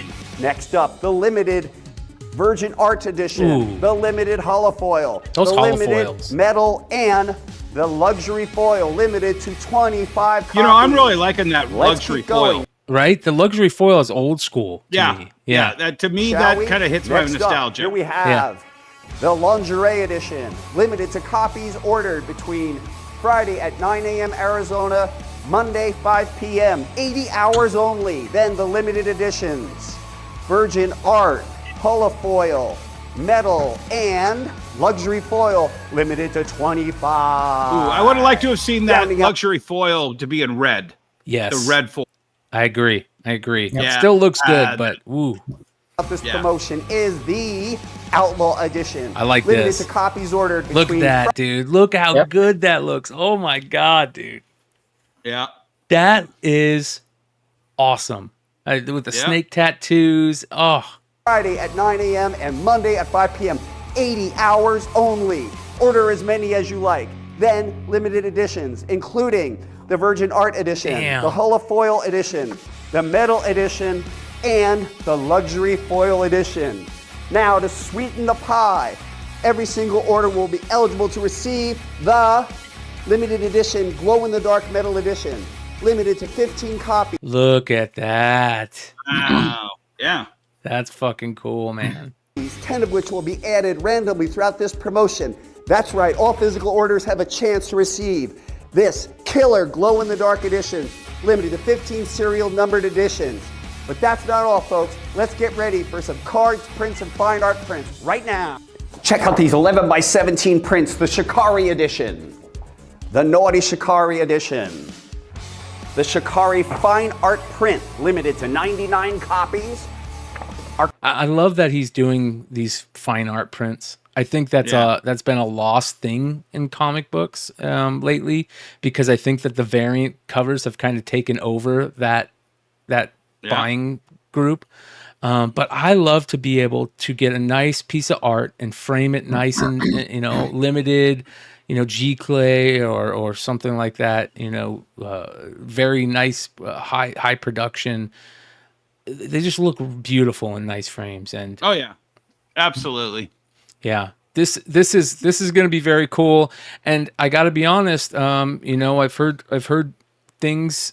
We've always heard things about Shikari and AI and this and that. And from what I hear, Shikari has been very diligent and what's the word I'm looking for? Very diligent at recording how he creates these things, showing his work. And there is no questions anymore about this stuff, especially when you have somebody like Bryan being involved with him. Bryan's the type of guy from... Well, and it's what I've been saying about the whole AI witch hunt. It's turned into a giant game of werewolf where 90% of the time who you think is the werewolf isn't a werewolf. And all these people out there witch hunting AI artists are falling short on their... which ones they think are AI. And it's just one of those things that we're going to have to deal with. But, if you have the time and you have the ability, something like Shikari is going to, show his 80 hours worth of work. And then it's a giant, fuck you. Yeah. Well, I think the bigger picture is this. The bigger picture when it comes to AI is the most invested thing possible in the world. There is more money invested in AI than there has been in any other industry. So at some point, the comic book world has to realize that it's going to happen. How do we make it a good transformation instead of it being so negative that we fall behind again as a industry? And they'll have to come to terms with that. That's not for me to determine.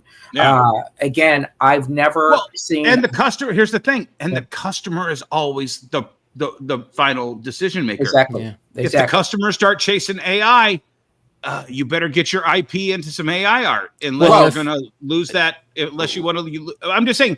If and when that happens, it's already happening. You will have to. Yeah, I understand. Yeah, DC and Marvel are both dipping their toes in it. That big story come out this week about that Superman book that looks like AI, was part of it. And when they figure out that we don't have to pay artists anymore, Well, here's the thing. There's a big. Let me hit this. There's a big controversy in the Pokemon community because Pokemon Corporation does an annual art contest, and apparently 6 out of the 300 finalists got flagged for AI.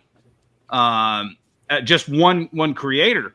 And that's kind of like, this isn't what we're supposed to do. They're supposed to be, this isn't what this contest is about. The fans are revolting. So Pokemon's going to have to make the decision to say no AI. We're only having art. Right. But I think the bigger picture is we always talk about the consumer that bitches and complains, but it pales between the percentages of how many people buy Pokemon cards, right?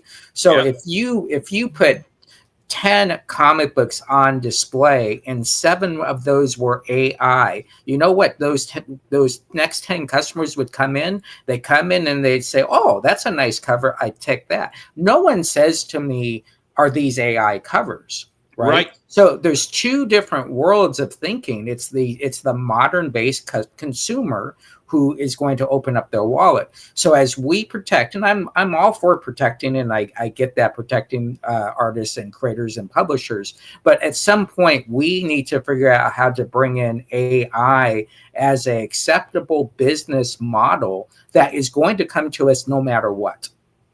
So do we want people sneaking around? Or do we want people to conform to some type of goal? Right. I think you hit it on the head, Jesse. I think that we need to be able to say, we've been saying this for a while. This is a freight train that's coming. You can't stop it. You might be able to slow it down. You might be able to change its direction, but you can't stop it. And that's why I really put a lot of I put a lot of respect on the people that are using AI. They're open about how they use it. They're open that, it isn't the main part of their creation. They use it for this and this and that. And I'm okay with that because they're saying they're out in the open with it. They aren't trying to pass it off as traditional. Well, and it's what Jesse has been saying on this show consistently. We cater, Jesse and I are kind of out of the new comic game for the most part. I carry none. But I honestly think that the normies that shop at my store, if I started scattering AI covers across that of Batman, of Captain America, of Spider-Man, they're not even going to give 2 craps about it. They're just not. Yeah. Because if it's a really good cover and it's enough for the industry to put on a cover, the customer is going to buy it. They're sure there's going to be some hardcore, fuck AI stealing art, from a coalition of artists, images on the internet. The customer's not going to care. No. And we're in a very weird world with comics right now over the last 4 years. Okay. And I think the pandemic really changed comic books. It changed the comic book industry and every industry out there. But the comic book industry has been changed in a big way with the pandemic, the social media. It's amazing to see the changes happening so quickly. And one of the things that we want to talk about is there's this thing that's happening in the comic book world. Jesse, you call it the influencer versus the experiencer. Yep.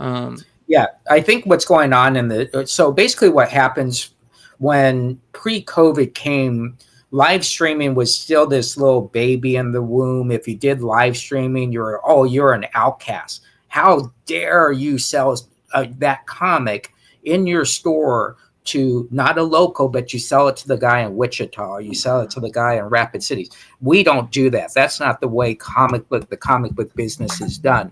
So as we get into the world of not can I pause you for a second though, Jesse? Sure. I had the same resistance every time 2009 I started selling comic books on Amazon.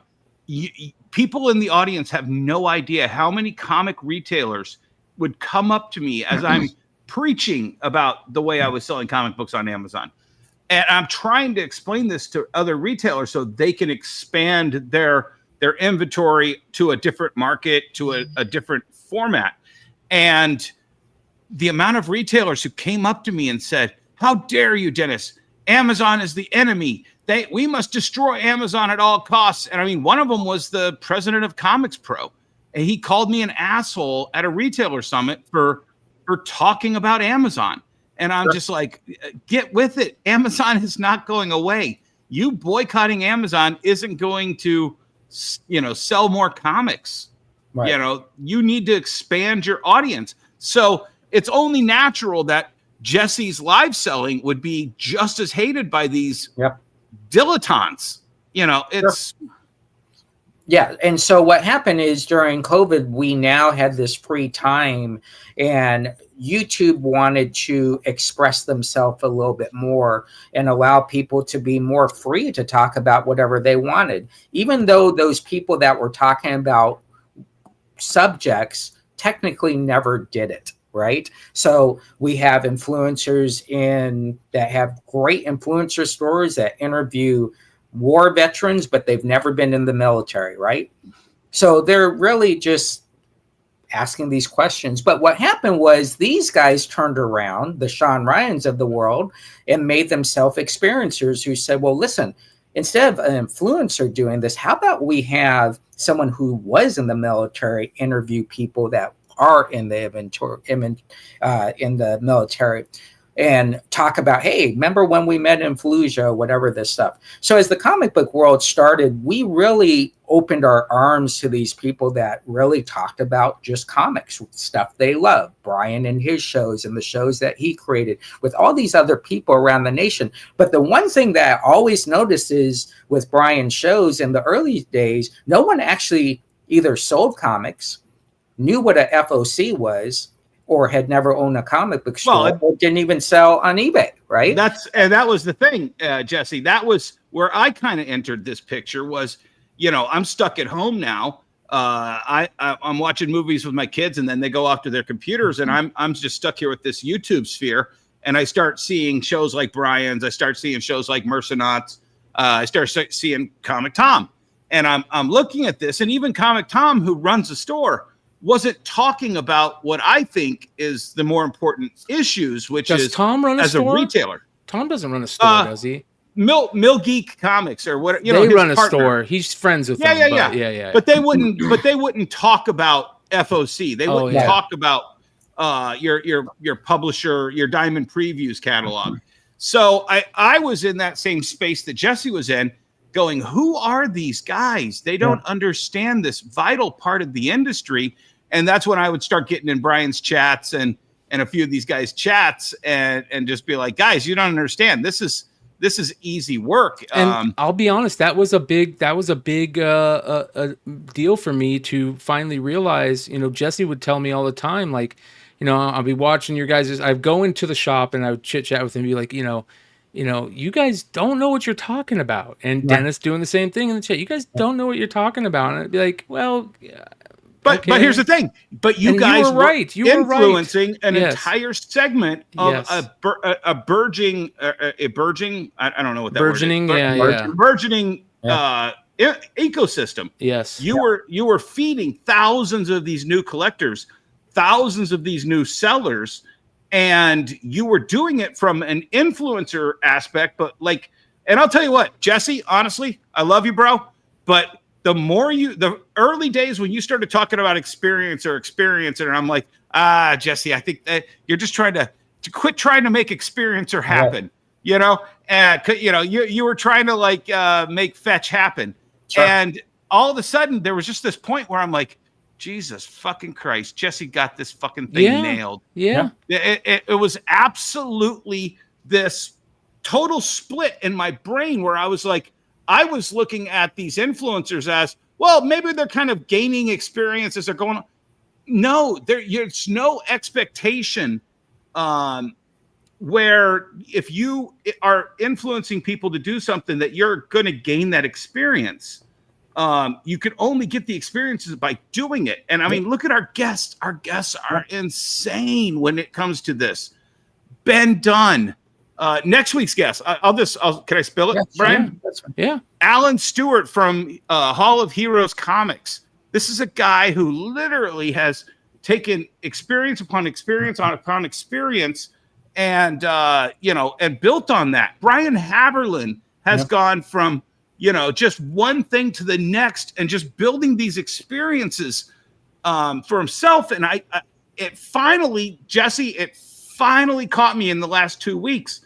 It is absolutely what we offer the audience here. Yeah, and so as we evolve more, the Ethan Van Shivers, who technically would be an influencer in that world, but he's actually an experiencer, right? So what he's talking about, he's in the trenches. He's bleeding green or whatever color he bleeds. Billy Tucci and his show with Nick Scala. And so as we start to get into this new age where experiencers are coming in, right, that we have this great conversational piece, because now we can actually, instead of giving people technically opinions, we can now feature facts with those opinions and say, well, here's the factual point. My biggest point when I hear shows tremendously talk about new issue sales being down, don't understand how new issues are calculated to realize new issues are actually up tremendously, but they don't know how to calculate those measures because they only use kind of one tool of thought. And so what you have to do is you have to open that up and you have to say, well, listen, what has happened is these images of the world, the Dynamites of the world, the Brian Pulidos of the world, who have moved away from Diamond, Lunar, and Penguin, who give you those numbers. Well, guess what? Those Kickstarter numbers of new issues aren't in those numbers. No, they're not. Right. So if you add those if you add that 2.5 million, that 2.5 million from Image Comics into those figures, that's a big bump. And then you add Brian Pulido's 5. Well, let's go one further. We had Ross Ritchie on here. Sure. Ross Ritchie is literally went from an experiencer and now he's transitioning to both as an influencer. He's building that social media cachet that, you know, for the most part he didn't need before, but now he's expanding into it. Yeah, exactly. I think this talk about the crowdfunding thing is such an important topic right now in this conversation, because Jesse, you're right. I think that what we're starting to see companies like Diamond, like Image, you know, say, hey, you know, maybe this wasn't something that was on our radar before, or we felt hesitant to it, to now, no, we need to jump in this head first. And we need to kick some ass, right? And they're realizing how important this crowdfunding thing is. And then you have people who were on it from the beginning, like Brian Pulido, Ethan Van Sciver, Billy Tucci, these you know, guys who were there at the beginning who get a lot of hate for that, because there's people in the industry and when I say the industry, I'm talking about people that are working for like big publishers, you know, people like Mark Brooks or Mark Wade that are kind of like look down on this crowdfunding group that are selling comics, and you can't do that anymore. If you do look down on these crowdfunding groups that are selling comics, you look like an idiot. You look like a complete moron. But look at Eric July. He was solely an influencer. And then he decided he wanted to be an experiencer. He did his crowdfund. I'm all in supportive of doing it, but now there's some like what I'd call chinks in the armor, which did he need more experience in the comic creation aspect before trying to bridge into that gap of being an experience? And you're 100% right on that, because that's another thing that we're seeing that's so very interesting. You're seeing a lot of people in the YouTube world that see these experiencers that are not only having these great social media presences and great YouTube and content presences, but they're also having these huge campaigns and selling comics. And then they're seeing this and they're going, I want to sell a comic. So look at Comic Tom. Look at Comic Tom. Yeah. Perfect example. What's his comic book called? Stand Down. Is it Stand Down? Crash Down. Crash Down. So Comic Tom is absolutely an influencer. I think he's probably one of the biggest influencers in the comic space, YouTube space. Yes. That didn't translate to an Eric July in the industry, or an Ethan Van Sciver or a Billy Tucci or a Brian Pulido. That did not, you know, thousands of people watch his show and they did not go into their comic stores and demand that they order that comic book. I think he would have been better off ultimately doing it on a crowdfunding thing. And that goes to show that, you know. Yeah, and And the biggest thing I want you guys to look at, I'm a number cruncher. I crunch numbers all day. That's all I crunch. When we talk about comic book influencers in the comic book world, we could take the best guys, Tom 101, whoever the best guys are, and look at their numbers. All right. And say, wow, they get 15 to 20,000 views. That's peanuts in the real influencer world, right? If you're not in the 3 million, 4 million, 5 million numbers, you actually have a failed cast there, right? And so we are still in this drastic phase. And I think we need to realize that we need to grow with the world of industries and business and not stay stuck in the comic book world, right? And if you can branch out and get past that, then you're in very good shape. If you look at our guest list for 20 shows, I don't know who you match that up with in the comic book industry for shows. I don't think there's anybody that has done that. And we haven't done, it's not like we give spiffs and we send them swag and we fly them up to a studio or pay their car payment, right? It's, hey buddy, can you come on?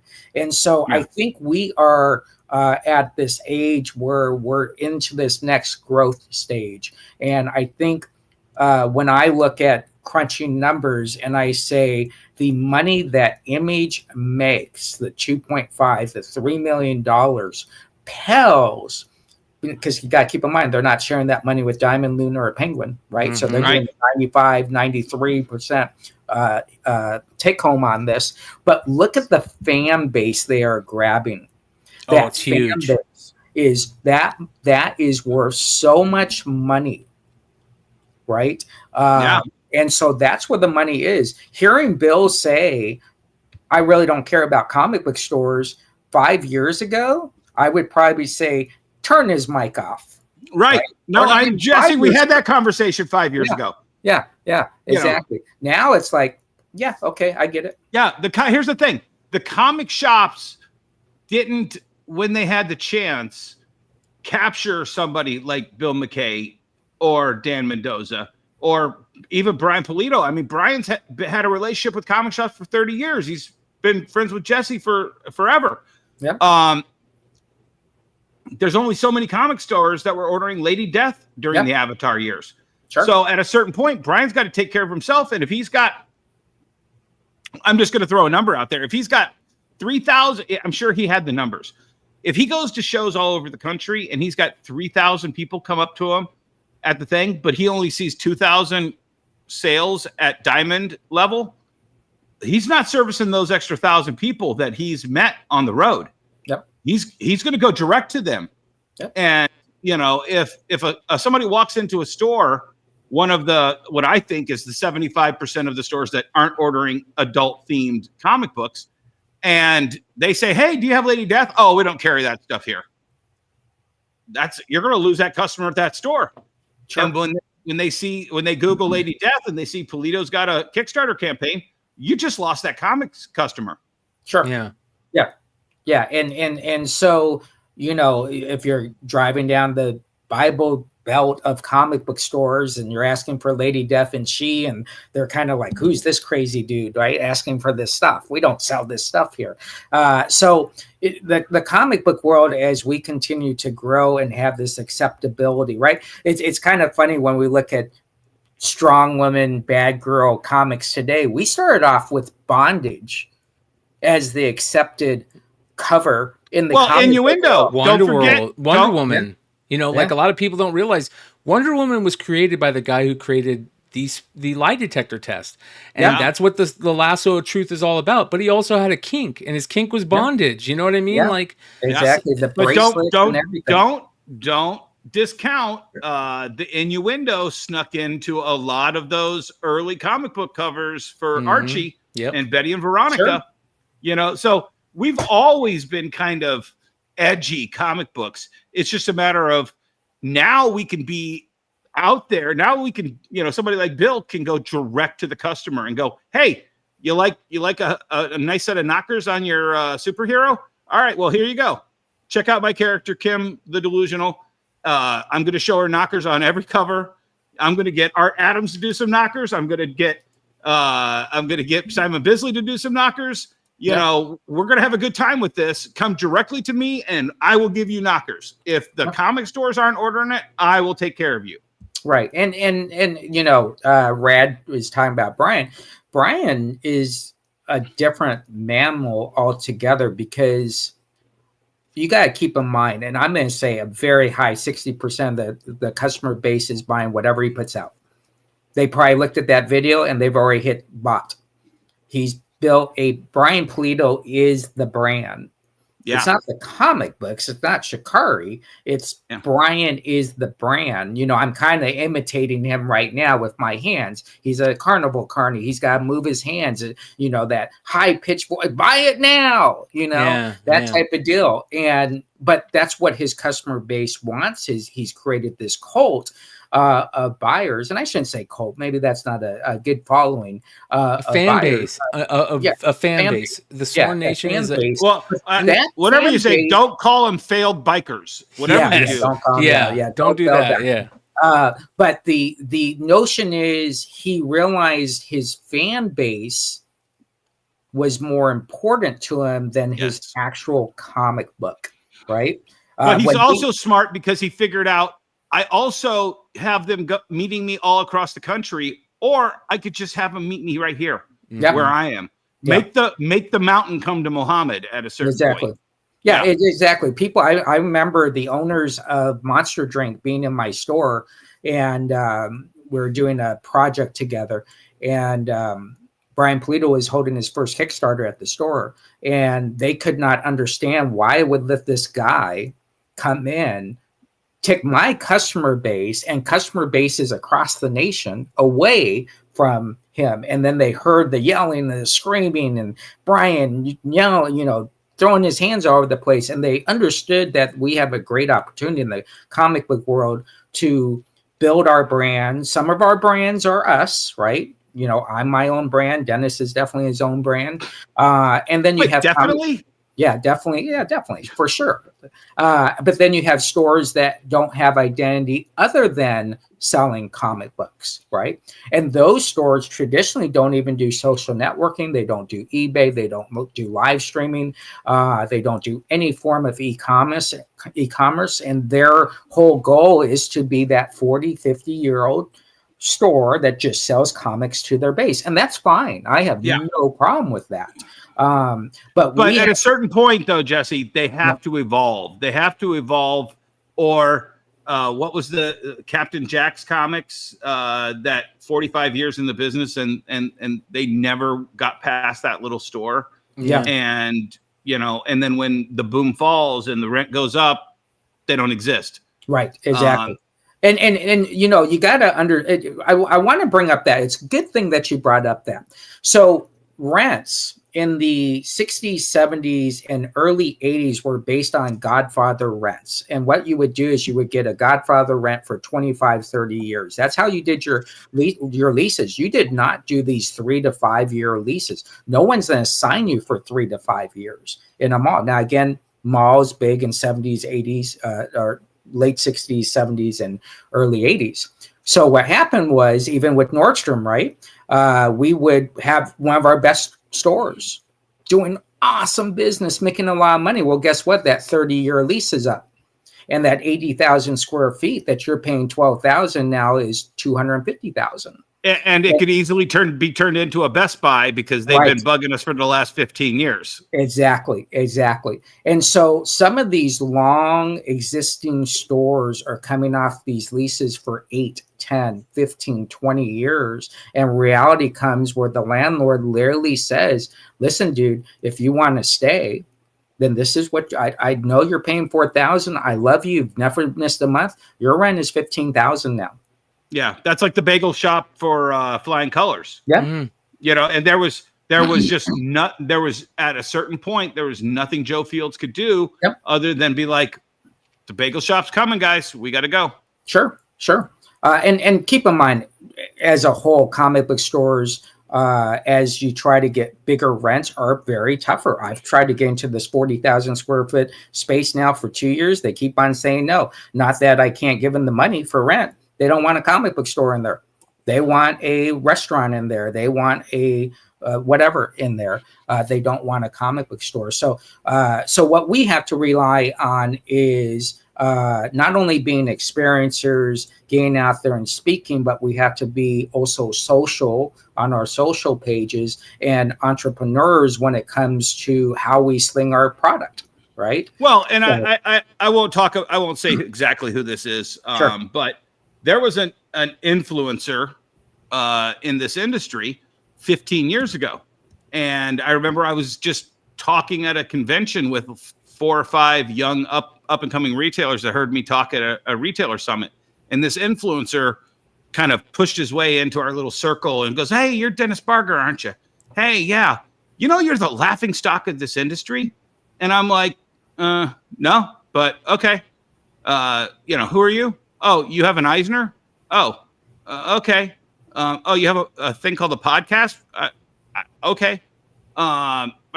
He trashes me for about 5 or 10 minutes and then leaves. Like he thinks he's Zorro, that he scratched my Z on my chest and ran away. And these guys are like, "Who is he?" I go, honestly, I have no idea. But you see people like that who they don't use their influence for good. Yeah. They use their influence for self-aggrandizing. And I also think that's something that Jesse and I and Bryan, what you do on your shows, you have multiple shows. Jesse and I just have this one. You have to also use your influencing skills for good. Yeah. And we're using our experiencer skills to help to be an influencer. Right. But it all comes from a place of, is this going to help somebody in the audience? Like you were asking Bill earlier, Bryan. Yeah. Well, also, what's the one thing that you wish you would have done differently on Kim 1? Oh, Yeah. shit. That was huge. Yeah. Yeah. That's a big deal. That was a huge get for anybody who's thinking about doing a Kickstarter in the comments or that watches this show 5 years from now. Yeah. Oh shit. Yeah. You get that big paycheck at the end of the year. You don't have anything to hold against it.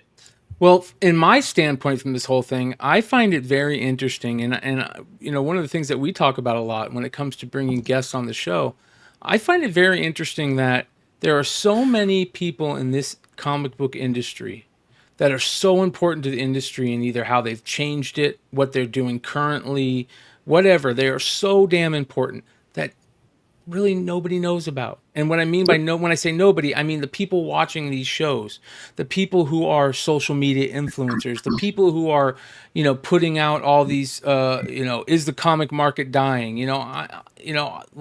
Exactly. But there's so many people that are in this industry that we don't, me being one of them, I always talk about, I'm coming from this place as not an industry person. I'm on the outside looking in.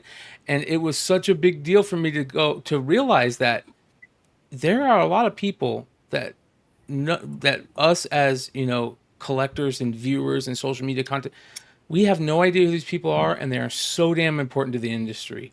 And they're so damn important to keep this industry going. Darren, what's Darren his Davis. last name? Darren Davis. Yeah, it's like, holy shit, we're talking to him for like 30 minutes. And I'm just like, how have I never met this guy? Yeah. This guy blows my mind with his experiences. We're talking to Ben Dunn. He blew my mind. It was the first time I'd ever talked to Ben Dunn. He blew my mind with his experiences. Bryan I'm Haberlin. hoping the same thing happens next week with Alan Stewart. Yeah. And so there's still places for people like myself to grow. And I think I know everything. Right.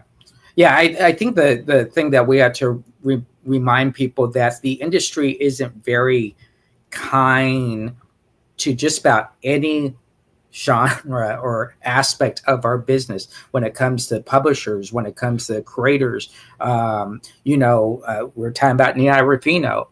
Nia Ruffino has probably never been asked to come on a podcast. Why?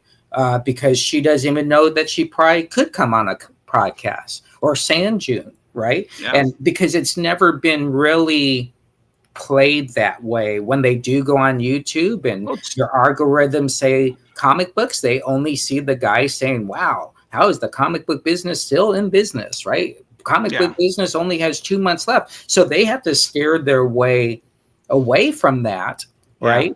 And so I think, as we get ready to do show 20 and 25 and 30, and, you get to show 100, you learn as you go with these gatekeepers that have just not been quiet on purpose. They just never had the opportunity to talk. I know when I talk to some of these people, they're like, oh, I'm not very good on the camera. I'm like, but you sit at a convention for 10 hours straight looking at thousands of people, and people you don't know are walking up to you, and you're having these conversations in 1 second. So what's the difference? Well, that was why I loved having Dirk Manning come on the show, 10 episodes ago, 15 episodes ago.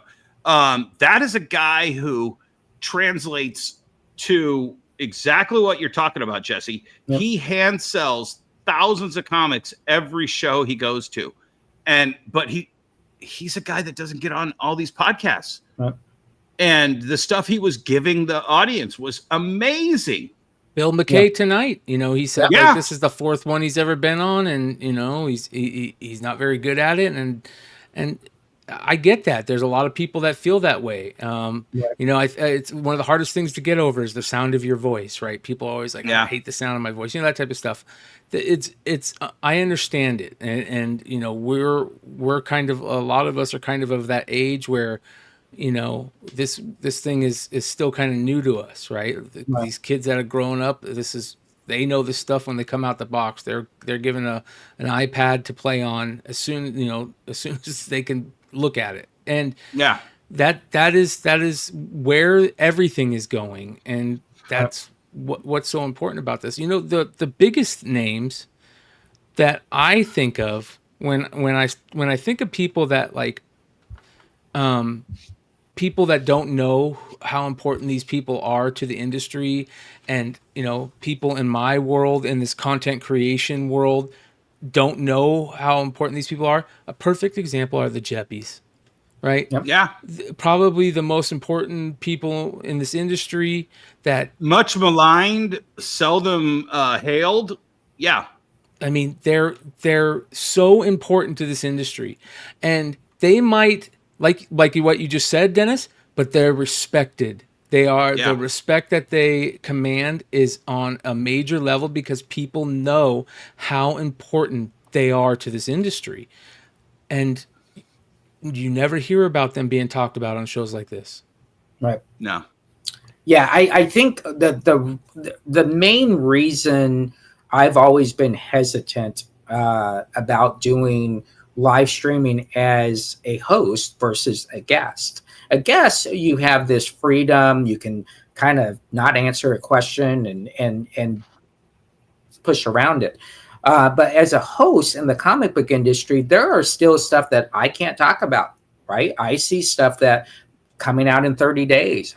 Can't talk about it, right? And so I'm always been hesitant, or conversations I've had or dinners I've had. I just had lunch with Josh Jeppy 3 weeks ago. Obviously, I can't come on here and say, oh my gosh, you won't believe what we talked about. Let me tell you about everything. I can't do that, right? So we do have some limitations, but when we look at dynasties in the comic book industry, which there's not a lot right now because we've lost a good portion of our dynasty type creators are gone. Most of the dynasty creators are gone. We're in the new 90s group is now the new dynasty group. But that original dynasty group is pretty much gone, except for maybe. Well, I mean, there were a lot of attempts. I remember Neil Adams used to when we talked to him about trying to get him to a convention. It was about, and my son, who's also an artist or a colorist, he has to get a table next to me, and this and this. And, there's a lot of people who are like, and my girlfriend, who's also a letterer, she needs to have a table for, this is somebody else, not Neil Adams. He didn't have a girlfriend. And it's just like, you can try to create those kind of weird things, but the industry's going to react and answer. And you can't just create a dynasty. You have to earn a dynasty. Yeah, you have to earn a dynasty. Most dynasties, like Marilyn Adams, who handled everything for Neil Adams, she's controlling that, right? If you go to the Tushis, it's Deborah. If you go to Polito, it's Francesca. There's always someone else. Someone was talking about being the guy behind the curtain. There's always that person behind the curtain that is actually driving that destiny, and they're just saying, listen, you just got to go out and perform. And with those three names that you said, there's always a good woman behind a good man, right? Yeah, exactly. So, just about 99% of the time as you learn this industry, I think I was very successful at conventions when I ran a very big con, 150,000 people, was I would walk right by Stan Sakai and go right to his wife. I would walk by Billy Tucci and go right to his wife and say, hey, how's it going? How can I help you? Greg Capullo, go to his girlfriend. Hey, what's going on? What can I help you? And let them do what they got to do, because they're the ones making the answers, right? Yeah. They're the ones creating the answer. Oh, yes, he can do this. Yes, he can do that. And so I just think even socially, I told Bryan the secret to success. I told Bryan the secret to success 10 years ago. I told him not to tell anybody on Facebook what the secret of success is. And it's one simple thing: wish everybody happy birthday on their birthday. That's the only thing you have to do socially, is to recognize them on one of their most important days. Yeah. Even if you don't talk to them the rest of the year. Be one of the hundreds of names that they have on Facebook saying happy birthday to them. Yeah. But you will see that reciprocate. Yeah, exactly. You even liking something, right? If you like something. And so social, coming out of, back to the thing about COVID, we live in this different universe where shaking someone's hand, which we feel is very important in business, technically is no longer important in business, right? And I think that's very challenging to do. I always thought back in the 60s and the 70s, how does Jack Kirby send his art in, and then who colors it? And how did they cover it? Is he sending that by mail? Right. And then the guy gets it, and whatever he colors it. They were in the same studio together. I mean, they were in the same bullpens together. Like, it's but amazing. I can't remember what I saw, but apparently there's like some Jim Lee art that early Scott Williamson was way too thick on, and it ruined the pencils compared to somebody else. I can't remember. Was that on the show talking about that? I don't remember, but I remember hearing that, and I'm just like, it's colorists also. Like, I think a lot of colorists ruin what this relationship between the artist and their inker, or if the artist is their inker. Like, a lot of colorists can ruin that, and that's why you hear these colorists that these artists love. There's a reason that they love them. There's a reason why Brian Haberlin was doing colors for all those great image books. That's what it was. It was Brian told us that story. That's the same reason why we had to talk about what's his name tonight, the colorist tonight, with Bill McKay. Sanju. So that's a very important thing. And those are the type of people that we want on the show also. We want to hear those stories, because these are so important to this industry, and to see this moving along. A perfect example is Niobe Comics. Shout out to Niobe Comics, Larry Higgins over there. He says, "Hail brothers," and he's doing the same thing. He's a creator that's working with his, working with Antarctic Press, and he's also doing crowdfunding stuff. So there's this thing that has to happen where these creators have to, they have their foot in the old school, but they also have to grab that new school feel, right? So I find that very interesting. And those are the people that we want to bring on the show, and that we want to continue to, right here, spotlight. And with Niobe, I mean, look, he puts out pretty much a show every night. Yeah. Just about, right? Yeah. So he's consistent. Consistency is like our biggest thing that we fail at, is being consistent. Here, Jesse. Us? You mean our show? Because I think our show is people in general. People in general. No, that's one thing I wanted to talk about during this kind of 19 episode recap. I think we have brought something to YouTube that is so special. It is so on point every week, no matter who we have, like a Bill McKay and I'm horrible, but Marat Michael's partner on Evangeline, what was his name? John Stinsman, yeah. John Stinsman. I'd never heard of John before that, and we brought that guy to our show, and he added so much to the narrative that we've been kind of threading here for 19 episodes. It's phenomenal to me that I get to be a part of this, Brian, and I love it. Thank you so much. Yeah. Well, yeah. And it's funny because when I first started to reach out to people, there wasn't resistance. I would never say there's resistance, right? But people were very hesitant because it was kind of like, well, I don't get this. So it's an industry show, but we're only talking about industry, and we got to stay in the framework of the industry. And that was so odd for them to hear. But then the guest list started, right? And all of a sudden they saw 6 guests and 8 guests and 10 guests. And now people, when I send the guest list, I'm getting responses back in not 2 days. I'm getting responses back in 2 seconds. Okay, when can I come on? Yeah. Right. And so you had to be consistent. You have to be consistent on your messaging. You have to almost remain calm as much as possible when you do hear something that might trigger you. Like when Bill kind of said, well, I don't really care about comic book stores. I'm like, dude, I'm a comic book store owner. Yeah. But here's the thing, Jesse. But here's the thing. Show? We're no longer locked into that form only. Right. We have achieved a different level of the pagoda from Bruce Lee's Game of Death. We can fight at something different at a higher level than what he's talking about. He's not talking about us.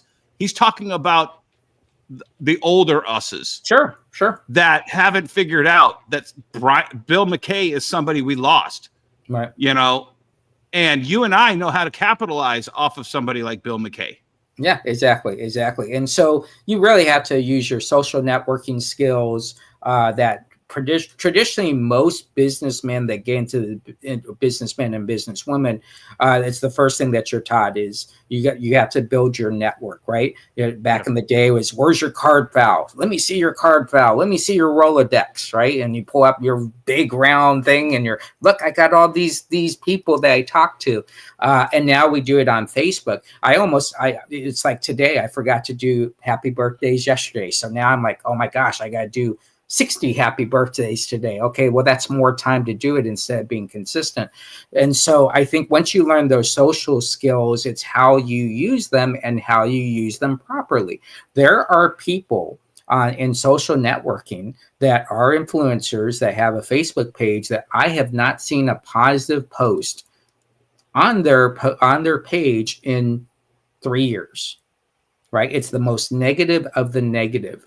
Great guys and great gals, but they know that negative sells. Well, let's talk about that because that is something that's very interesting. There is this very negative. We were talking about the other day, and it's kind of hard to see from the outside, looking in because I kind of key in on this type of thing with the drama alert segment and. That's kind of what content is on YouTube. It's very drama based. It's very that is the pull on YouTube. For whatever reason, we love that drama. We've always loved that drama. It's been a thing since the beginning of time, and it's so palpable right now. I mean, you could literally just grab it out of the air. It's so thick, and it's everywhere you see. Brian, can I pause you? I'm sorry, and the chat loves it when I interrupt. I know. It's exactly what we're talking about right now, though. Those are influencers who don't understand how experience can help you weather whatever storm. Oh, my God. My X-Men #1, giant size X-Men #1 that I bought for $5,000 last year is only worth $2,000. I have to make a response video. Oh, the comic industry is crashing. No.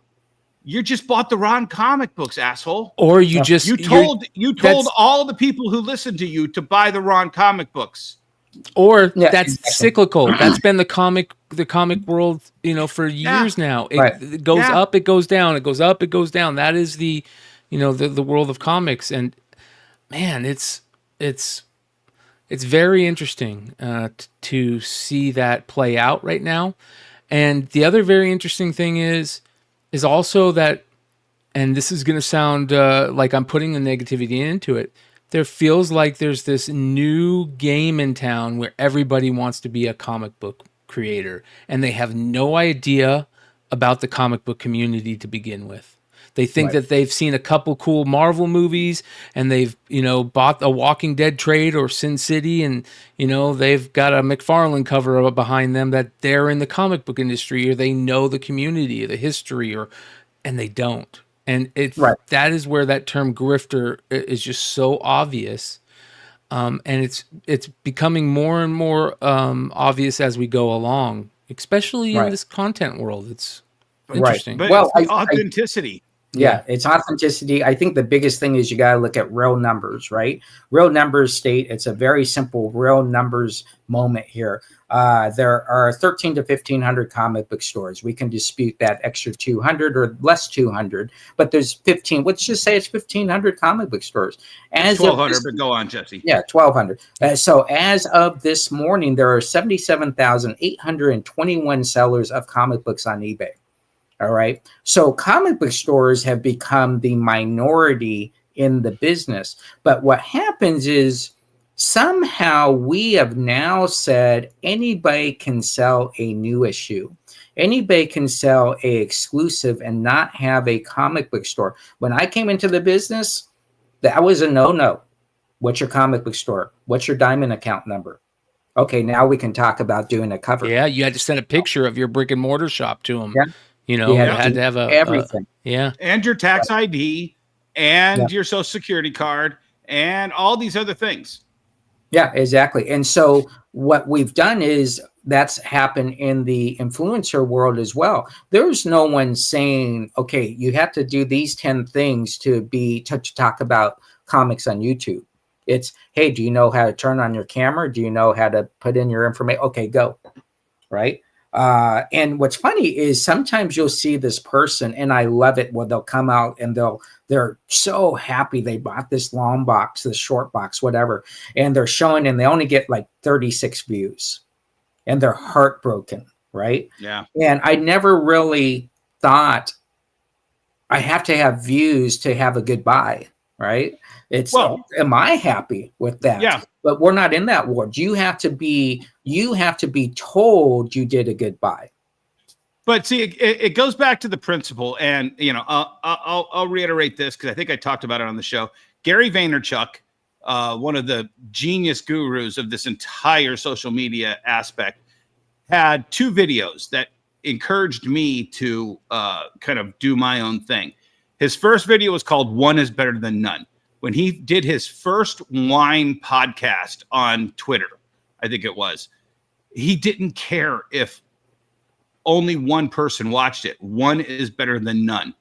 And then the second video, it just happened to randomly pop in, was him talking to some NASCAR driver. And then he's like, no, you need to just turn your camera on right now and show you tuning this engine. Well, yeah, my wife wants to do this, and my wife wants to. Goes, no. Just turn it on right now. Well, I don't know if that guy ever turned it on, but he had Gary Vaynerchuk in his garage talking to him, and he wasn't willing to just. And so literally the next day I went live on Facebook and I started the Daily D at 3. I during COVID, I started doing what's selling with the, I can't even remember the freaking hashtag now. But it's Wonderworld Comics YouTube channel. And I have 500 subscribers. And I would get between 20 and 50 people who would just watch this little video of what's moving with D. That was what it was. It was what's moving with D. And I would just show all the stuff that I sold on Amazon that day. Now, eventually, I opened up the stores and life kind of got away from me. So I couldn't do that video every day and still get to the office and open and do all that. Well, that's because the then other I would thing. slow down the shipping. Yeah, that's the other thing that's a lot of people don't realize is how much effort it takes to create content, run a business, do the things you need to do to network.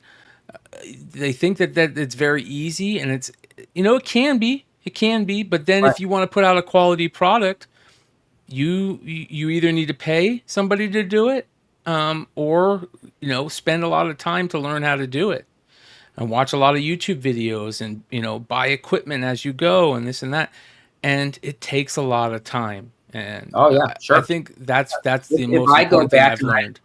if I go back and look at my YouTube channel from 2009, and I'm talking about Civil War, and I'm talking about this, I'm talking about that, I've done probably about 70 videos in 2008, 2009. I'm as happy as can be, right? Yeah. And then I open up the comic book store, right? And I say, oh, I don't have time to do those videos.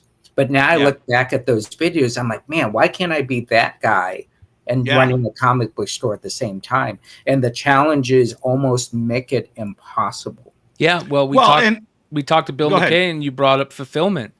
There's this fulfillment with these big crowdfunding efforts for these creators.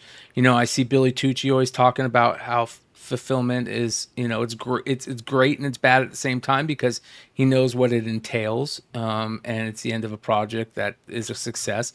But there's also that fulfillment that happens on the level with live sales. We talk about it all the time. Jesse's always got a sale, and he's got to get up the next morning and get those books out and shipped. And you might go on for a sale for 2 or 3 hours. That means you're going to have 6 hours of shipping time at least. Yeah. Well, and every morning when I walked into that office, I don't do the shipping. So the shipping department at my warehouse would have to have all this stuff lined up, all this stuff stacked up. Go and watch one of those videos and give a like and subscribe.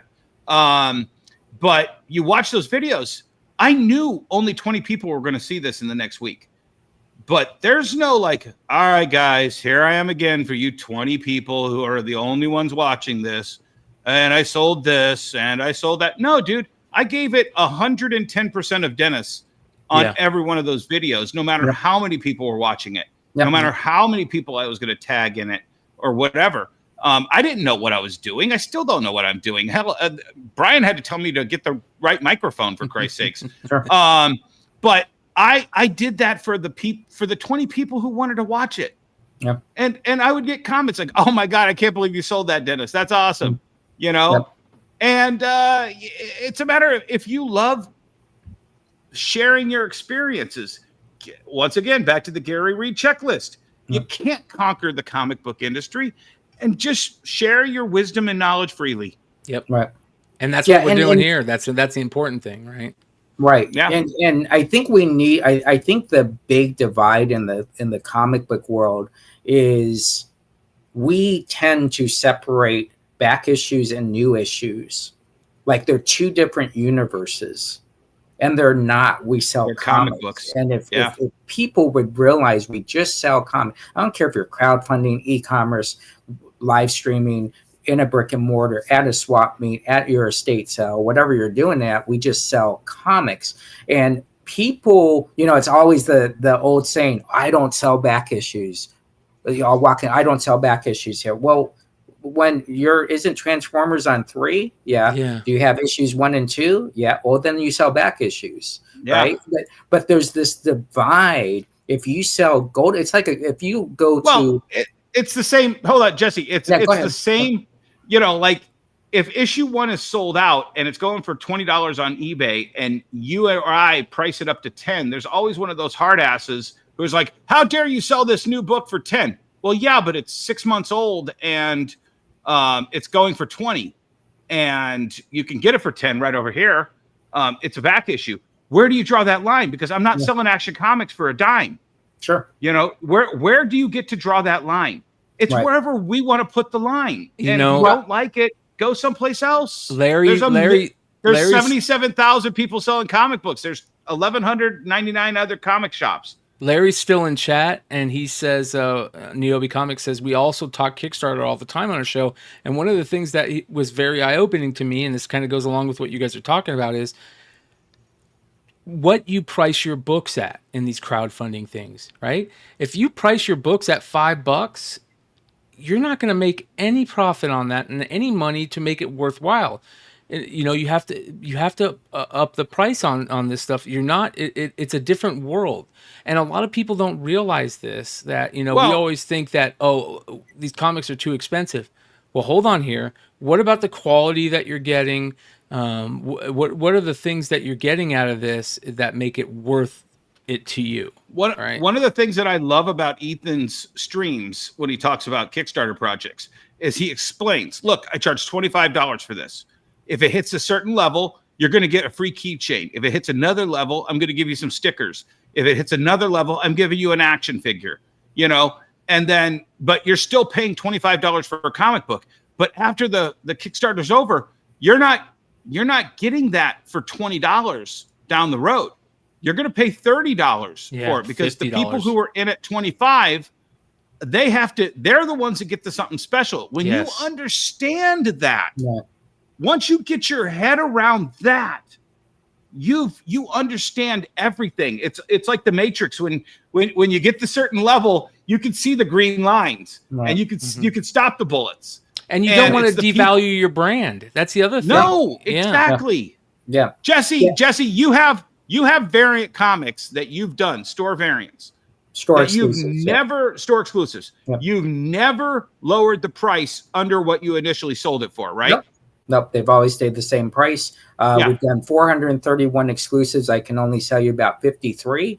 And, you know, eventually those 53 will sell out. But we're not, once you lower your price, you devalue everybody's product, not your product. You devalue everybody else's product. Including the people that bought it. Including the people that bought it. Yeah. Exactly. Everyone who trusted you. And let's be honest, invested in your brand. Yeah, that is the problem with a lot of these live selling platforms. I think that's why Whatnot got one of the reasons why Whatnot got such a bad rap is because you saw these people coming out and you know, I saw this week Yellow Fellow had these, you know, Jenny Frison Red Sonja books and these Del Auto books, and they're just so gorgeous. One, why aren't Jenny Frison and Del Auto selling those? Two, those books that he's selling right now, you'll be able to pick them up from him for half the price or quarter of the price in 3 months when he wants to get rid of the rest of them. How many Ninja Funks have sold for $1 on opening bid?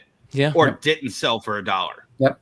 Yeah. And the first thing I teach people on live streaming, since I mentor so many people, is that you never put the same item up twice in a show during a live show. And here's why. The first item you put up, oh my gosh, it goes for gangbusters. It sells for $65. Everybody's, oh my gosh. You put up the second one, about 30 minutes later, you got new people in, it sells for $25. Yeah. Right. But that guy who paid $65 is pissed. Right. He's pissed. And so you have to be conscious to your surroundings, what you sell your product for. That's why everybody asks me why I don't share exclusives. I know me and Dennis shared exclusives about 10 years ago, but I don't share exclusives because I can't expect the other person to keep the same price I have it at. To care about your brand. Yeah. Here's a cornbread for you. And I shared an exclusive. It was probably the best exclusive I ever made. We set a very high price for those variants. We sold out of all of ours. My partner shared a portion of his with somebody else at a lower price, as he had done with a lot of other variants. The secondary market is still competing with that guy he backdoored. Yep. And it ruined what I think is the best variant I ever did.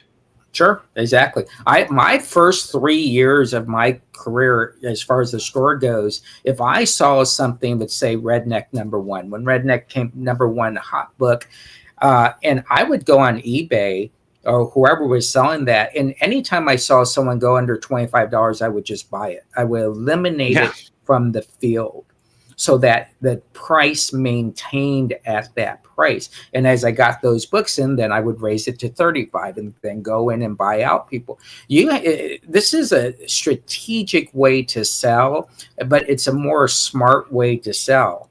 And that's what you got to do. And so again, it's a little bit different back in the day. Back in the day, I could call a retailer and say, hey, listen, I see you got these for 15.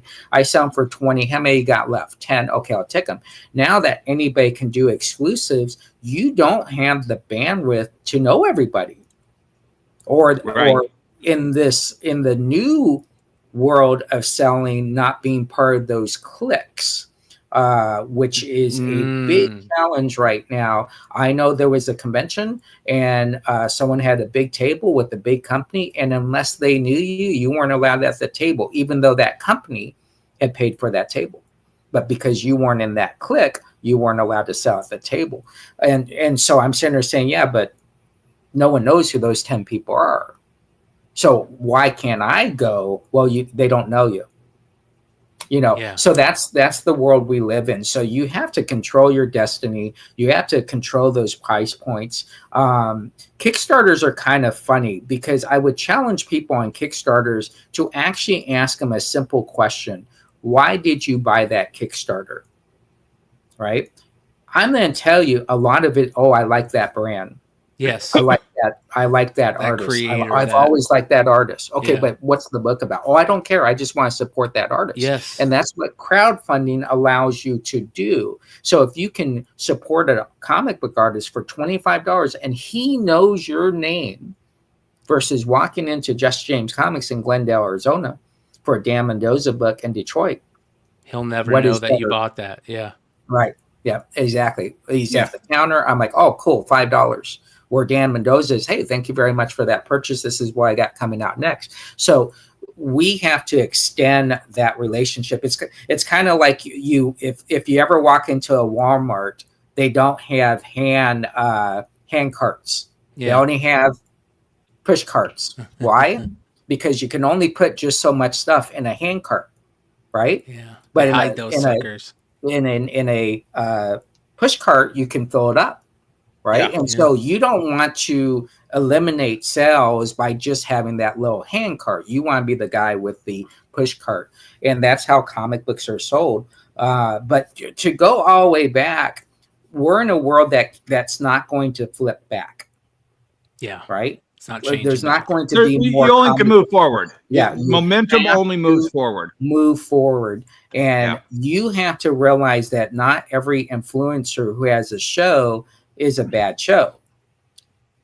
A lot of guys are giving you points that you might not think of in the retail world, and I think that's very important. I've probably called out Bryan 100, and Bryan said this during the show. I probably called him out 100 times and said, have you guys actually ever ordered an FOC? Do you actually know what a 1 in 25 is?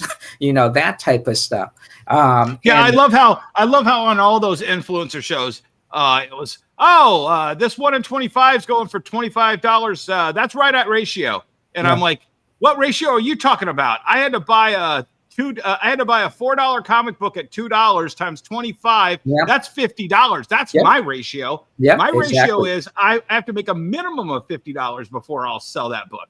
Sure, exactly. The 1 in 100s, they're buying 100 copies, 1 in 50s, all this stuff. So equating this business into a world that, I guess the best way to put it is, facts aren't important in most of these shows. They're not important, and no one's there to say, hey, dude, you're wrong. Yeah. Right? They might disagree on an opinion on what is a rare comic, but when it comes to industry-wise, you better know your stuff. And knowing your stuff is becoming an experiencer. And knowing who to trust and who not to trust. Sure. You were then bring up the thing about Diamond, and I don't know if you're still then bring that up, but at the end of the day, there's just more competitors. Well, Diamond's I'll bring that up. I don't. It was basically, I became fairly famous in the retailer circuit for constantly trashing on Diamond shipping practices. Yeah. I had a couple viral moments where I dropped a box of damaged books. It ruined my relationship with Roger Fletcher, who is the senior vice president at Diamond. He just did not like the way I was. But the thing is I was constantly just trying to get Diamond to listen. There's a different way to do this. You're hurting my business. You're hurting a lot of retailers' business. But when COVID hit and when Diamond had to shut down because everything shut down. Yeah. The lumberjacks couldn't cut down trees in the forest. The paper mill couldn't print paper. The printing companies couldn't print comic books. Yeah. The writers were all locked in The artist couldn't get, everything shut down. For 3 months, there was not going to be any comic books. So Diamond had to shut down. They weren't going to pay the people to sit there and twiddle their thumbs every, Monday morning when they boxed up the boxes. And everybody's like, yay, Dennis, are you happy that DC left Diamond? I'm like, no. I wanted Diamond Comics to get better so that they could do the job that they're supposed to do, which is cultivate all of these comic books as a nexus and deliver them safely to retailers like me and Jesse. That's what I wanted. And then the best second Diamond could be. That's what you wanted. You didn't want Diamond to be the gone. best Diamond could be. You wanted them to be the best that they can be because they are so important to the industry. They are. And so the second that shoe fell, we all knew the Marvel shoe was going to fall. The second the Marvel shoe fell, Image was going to follow suit. All these people have jumped here or there. There's only a handful of people who are still there at Diamond. And then you have to worry, can Diamond still do Diamond's job with that little money? Yep. They're giant warehouses. Well, we're seeing that Diamond is smarter than the average bear, right? I mean, we need to give them, obviously we need to give them more credit than we do give them. I talked about that earlier but here they are, they're realizing what's going on. And they're going, okay, we need to look into this crowdfunding thing and look at this. We'll be your fulfillment service, right? We'll do this. They're changing with the wind, right? Which they need to do. They're realizing that this isn't the same thing and it's affected them greatly, but they're still going to be part of this industry. Oh yeah, they're sure. going to figure it out.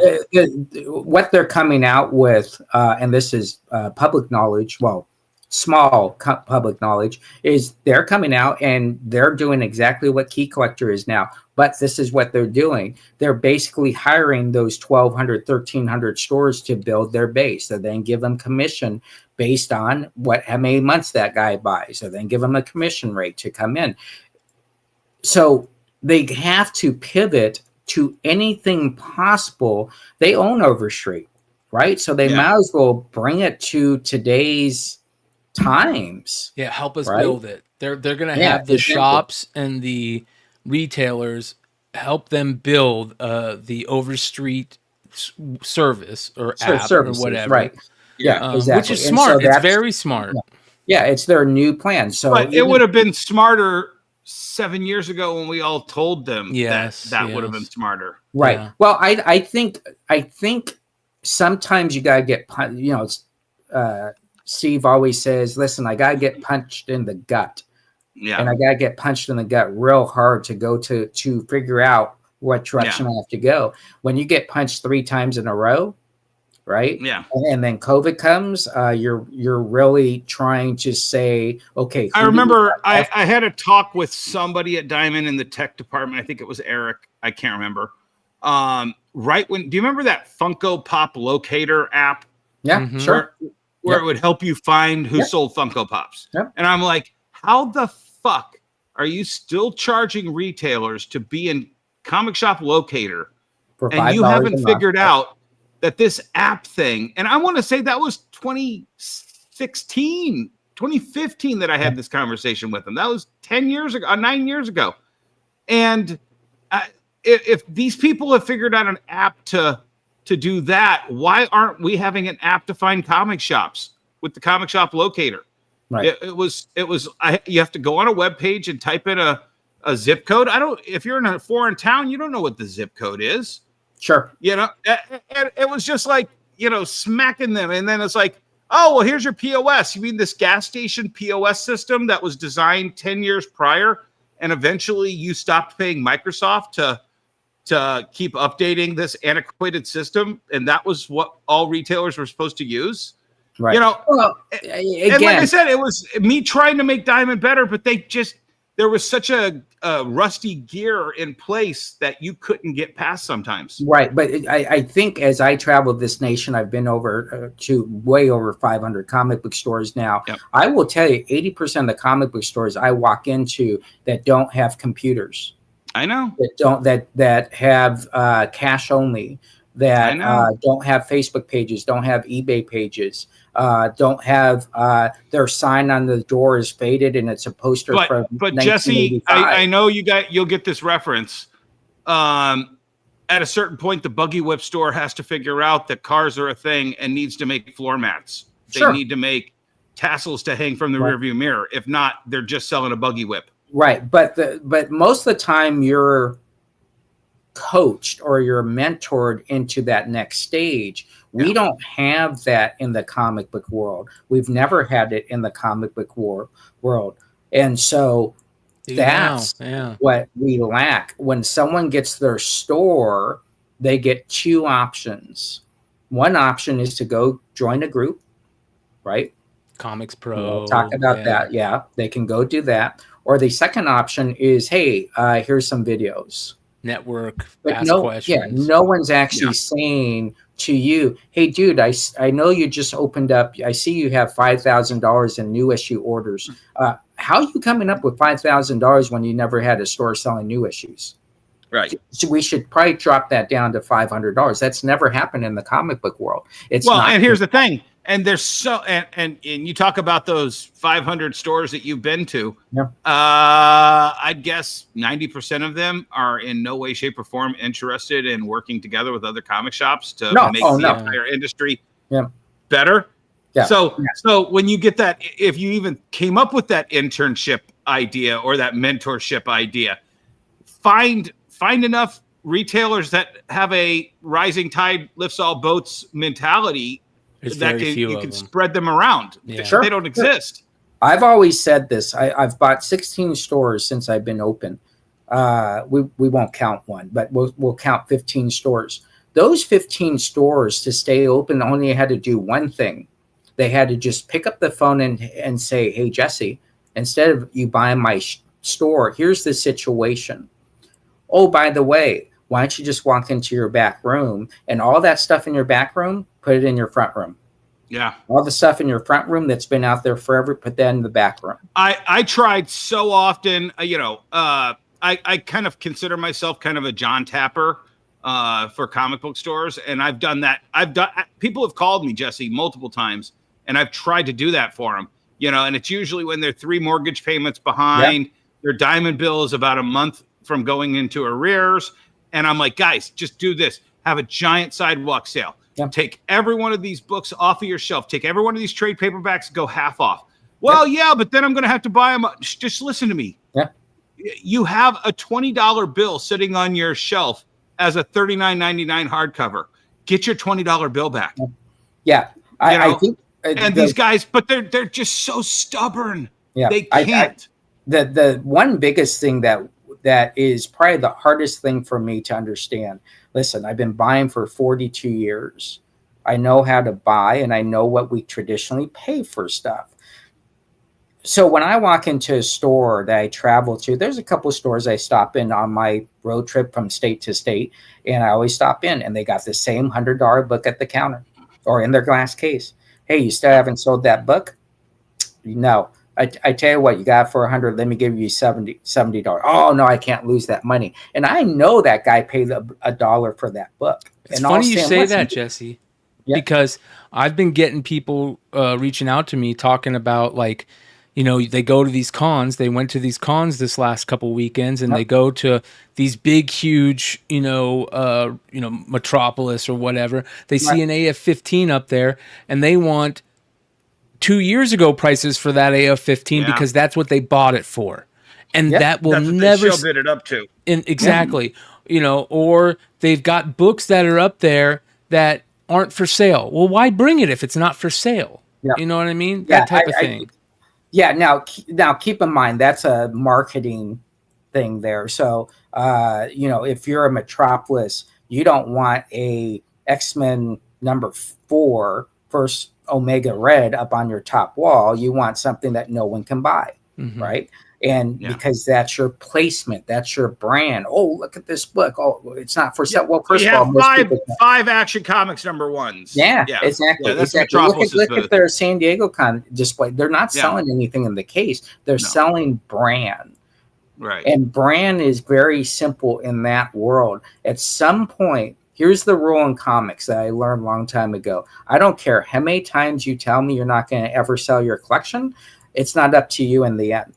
It's going to be up to your wife. It's going to be up to your daughter. It's going to be up to your son. It's going to be up whoever you gave those books to. Because you are 6 feet under. Right, exactly. And they're going to remember the guy that had the cool stuff in the case. Oh, he'll want to buy this stuff. So there's brand marketing. There's hidden brand marketing all over the place. That's what you do. It's like Easter eggs, right? Even though they're Just James Comics exclusives, I never put my logo on the cover. But if you really look hard, you will find that logo on the tip of their heel or something like that. Because you do want to implant that, hey, I'm here. Don't forget that when you're ready to sell your books, I'm the guy you want to sell it to. So when you talk about these guys at conventions and all that, there's a game that is played. And some of these guys play these very well. When the people despise this guy, I like the guy. But listen, Harley Yee is the best example. He's from here. He's from here in Detroit. Oh, is he? Yeah. I'm not buying. They've never even worked with that guy before. Yeah. Right? And I've actually stolen a few collections from Harley because I paid more. Yeah. I offered more. Yeah. Yep. And so that's kind of where we're at. But I think it's a good discussion that we had. I think we're in this new phase that it's technically not an option not to do anything and hope it pass.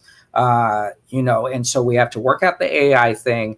At some point, understand it's going to be part of our business. How do we bring it in so it's acceptable that everybody in some point understands that you don't want to be the last person in the cage, right? And as far as influencers versus experiencers, it's just about being consistent and knowing what you're talking about. And a lot of these influencers, I would ask them, just do the research before you say something. That's all you have to do. But if you're just doing it to get brownie points and views, at some point you're going to cap out because someone is going to call you out. I won't call out the influencer, but they did a video. And it was, I'm going to show you these pictures and these pictures. And I saw the video and I'm like, one of those pictures is one that Jesse shared with me 10 years ago. Yeah.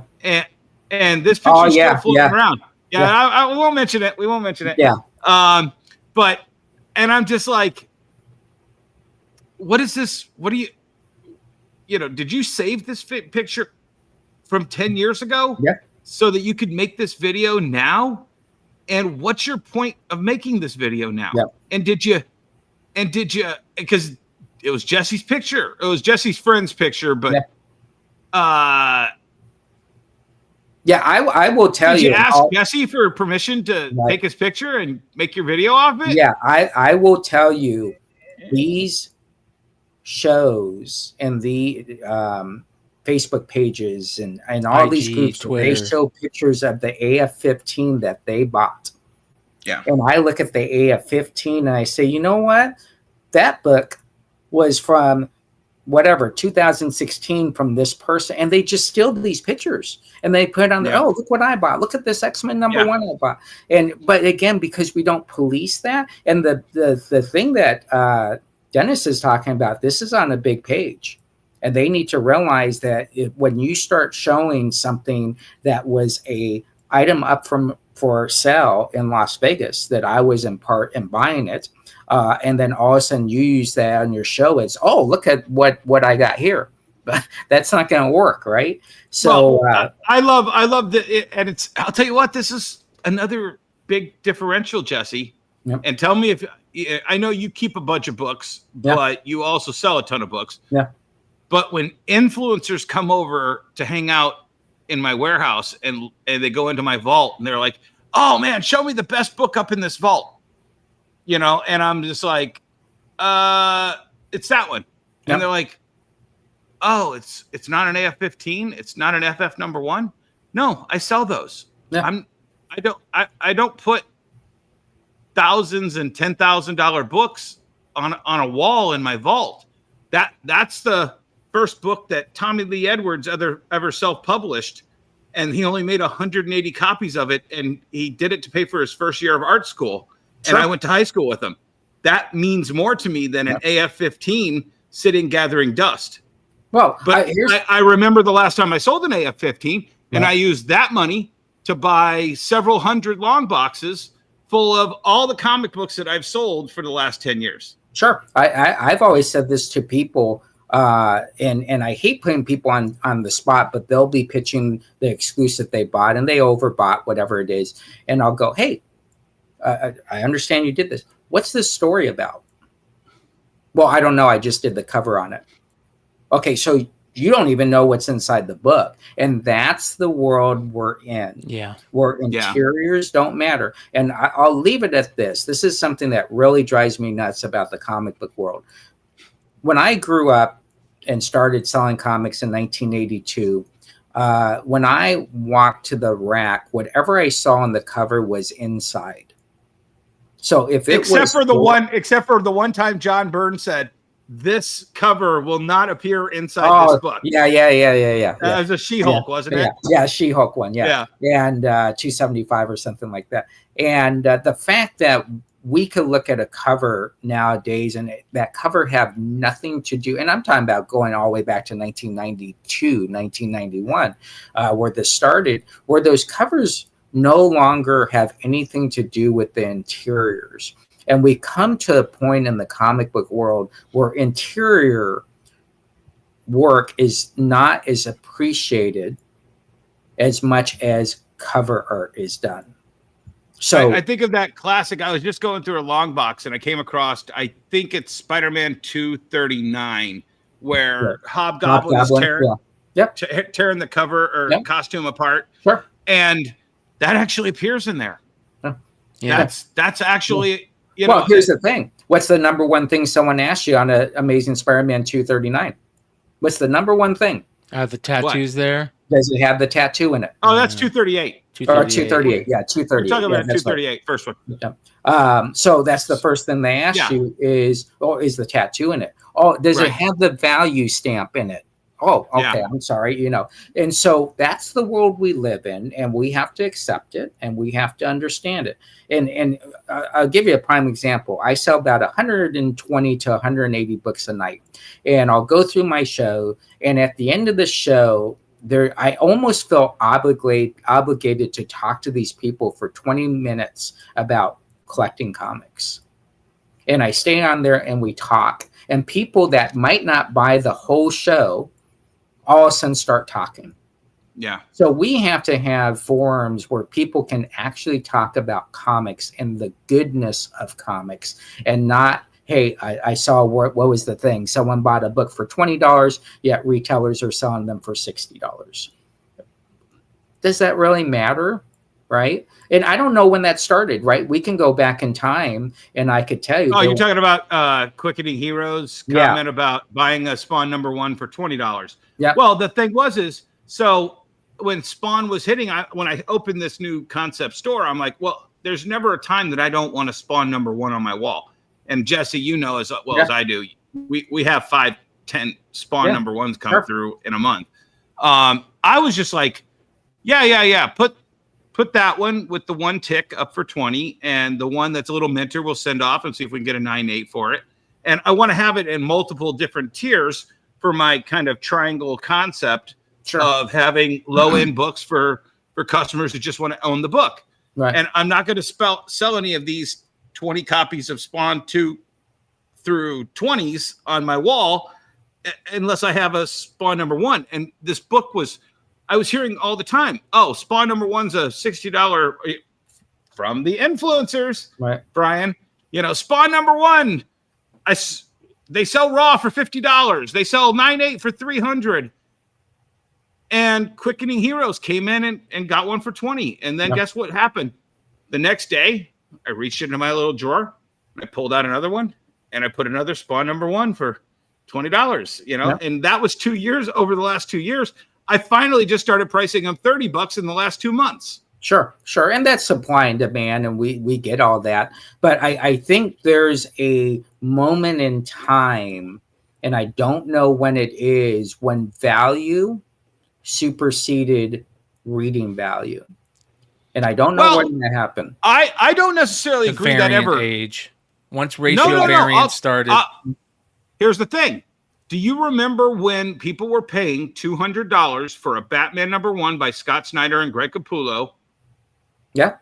#1, the New 52. Yep.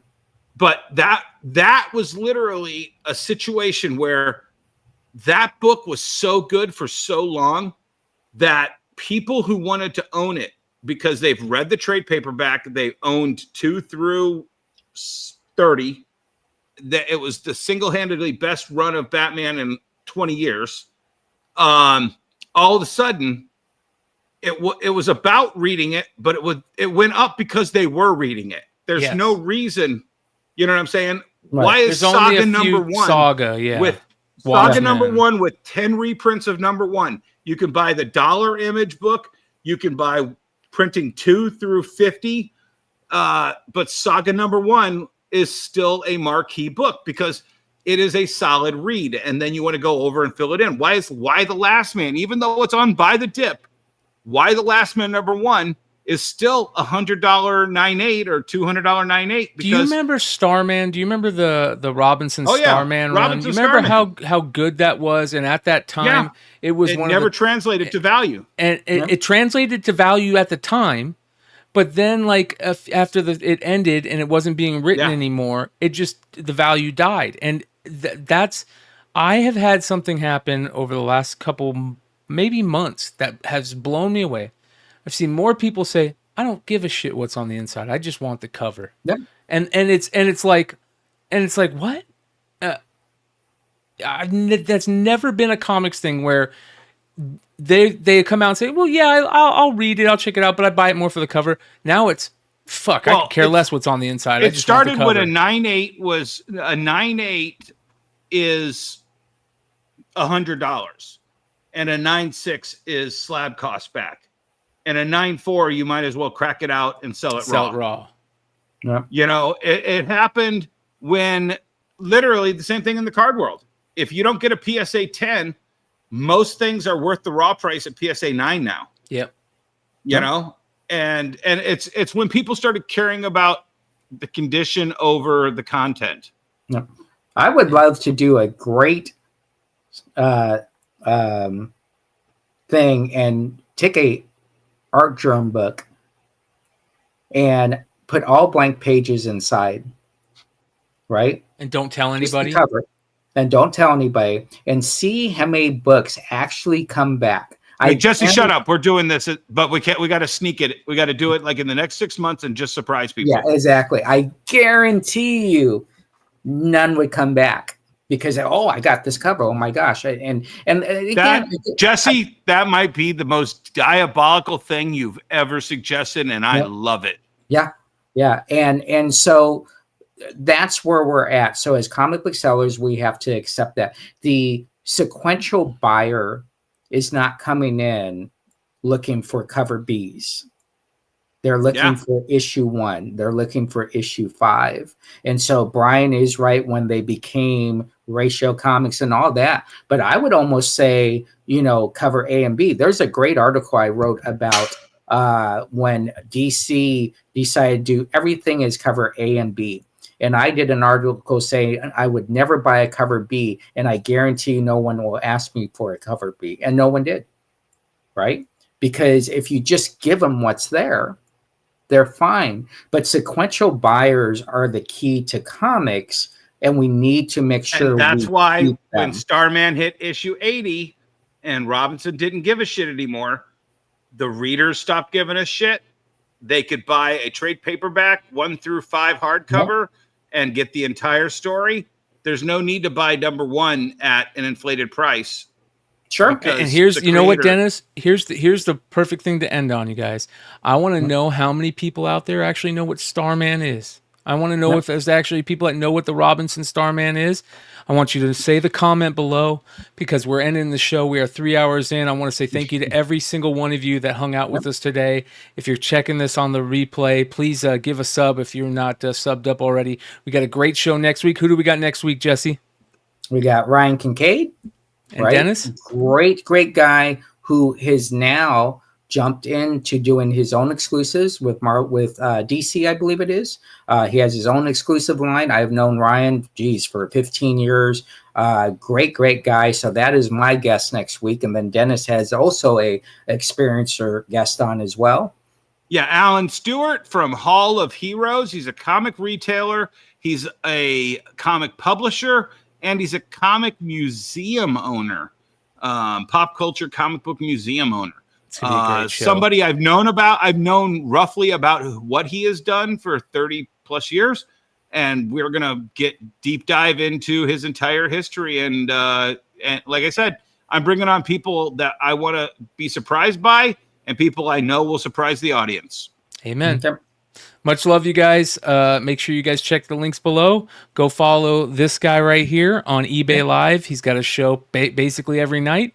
To follow the guy on the other end, make sure you guys go check out the Mall of Monroe. He's got 2 shops there, and check out his Amazon store as well as his YouTube channel. We'll see you guys. Are you on tomorrow night? I'm on tomorrow night, you guys. Wednesday night, the Wednesday night review, will be talking about new issues, a couple other things, and then Whatnot sale on Thursday night. Friday night, we got the House of Stein Hot 10. Saturday night, Modern Comic Mayhem. Then we do it all over again, you guys. Much love. We'll see you soon. Adios.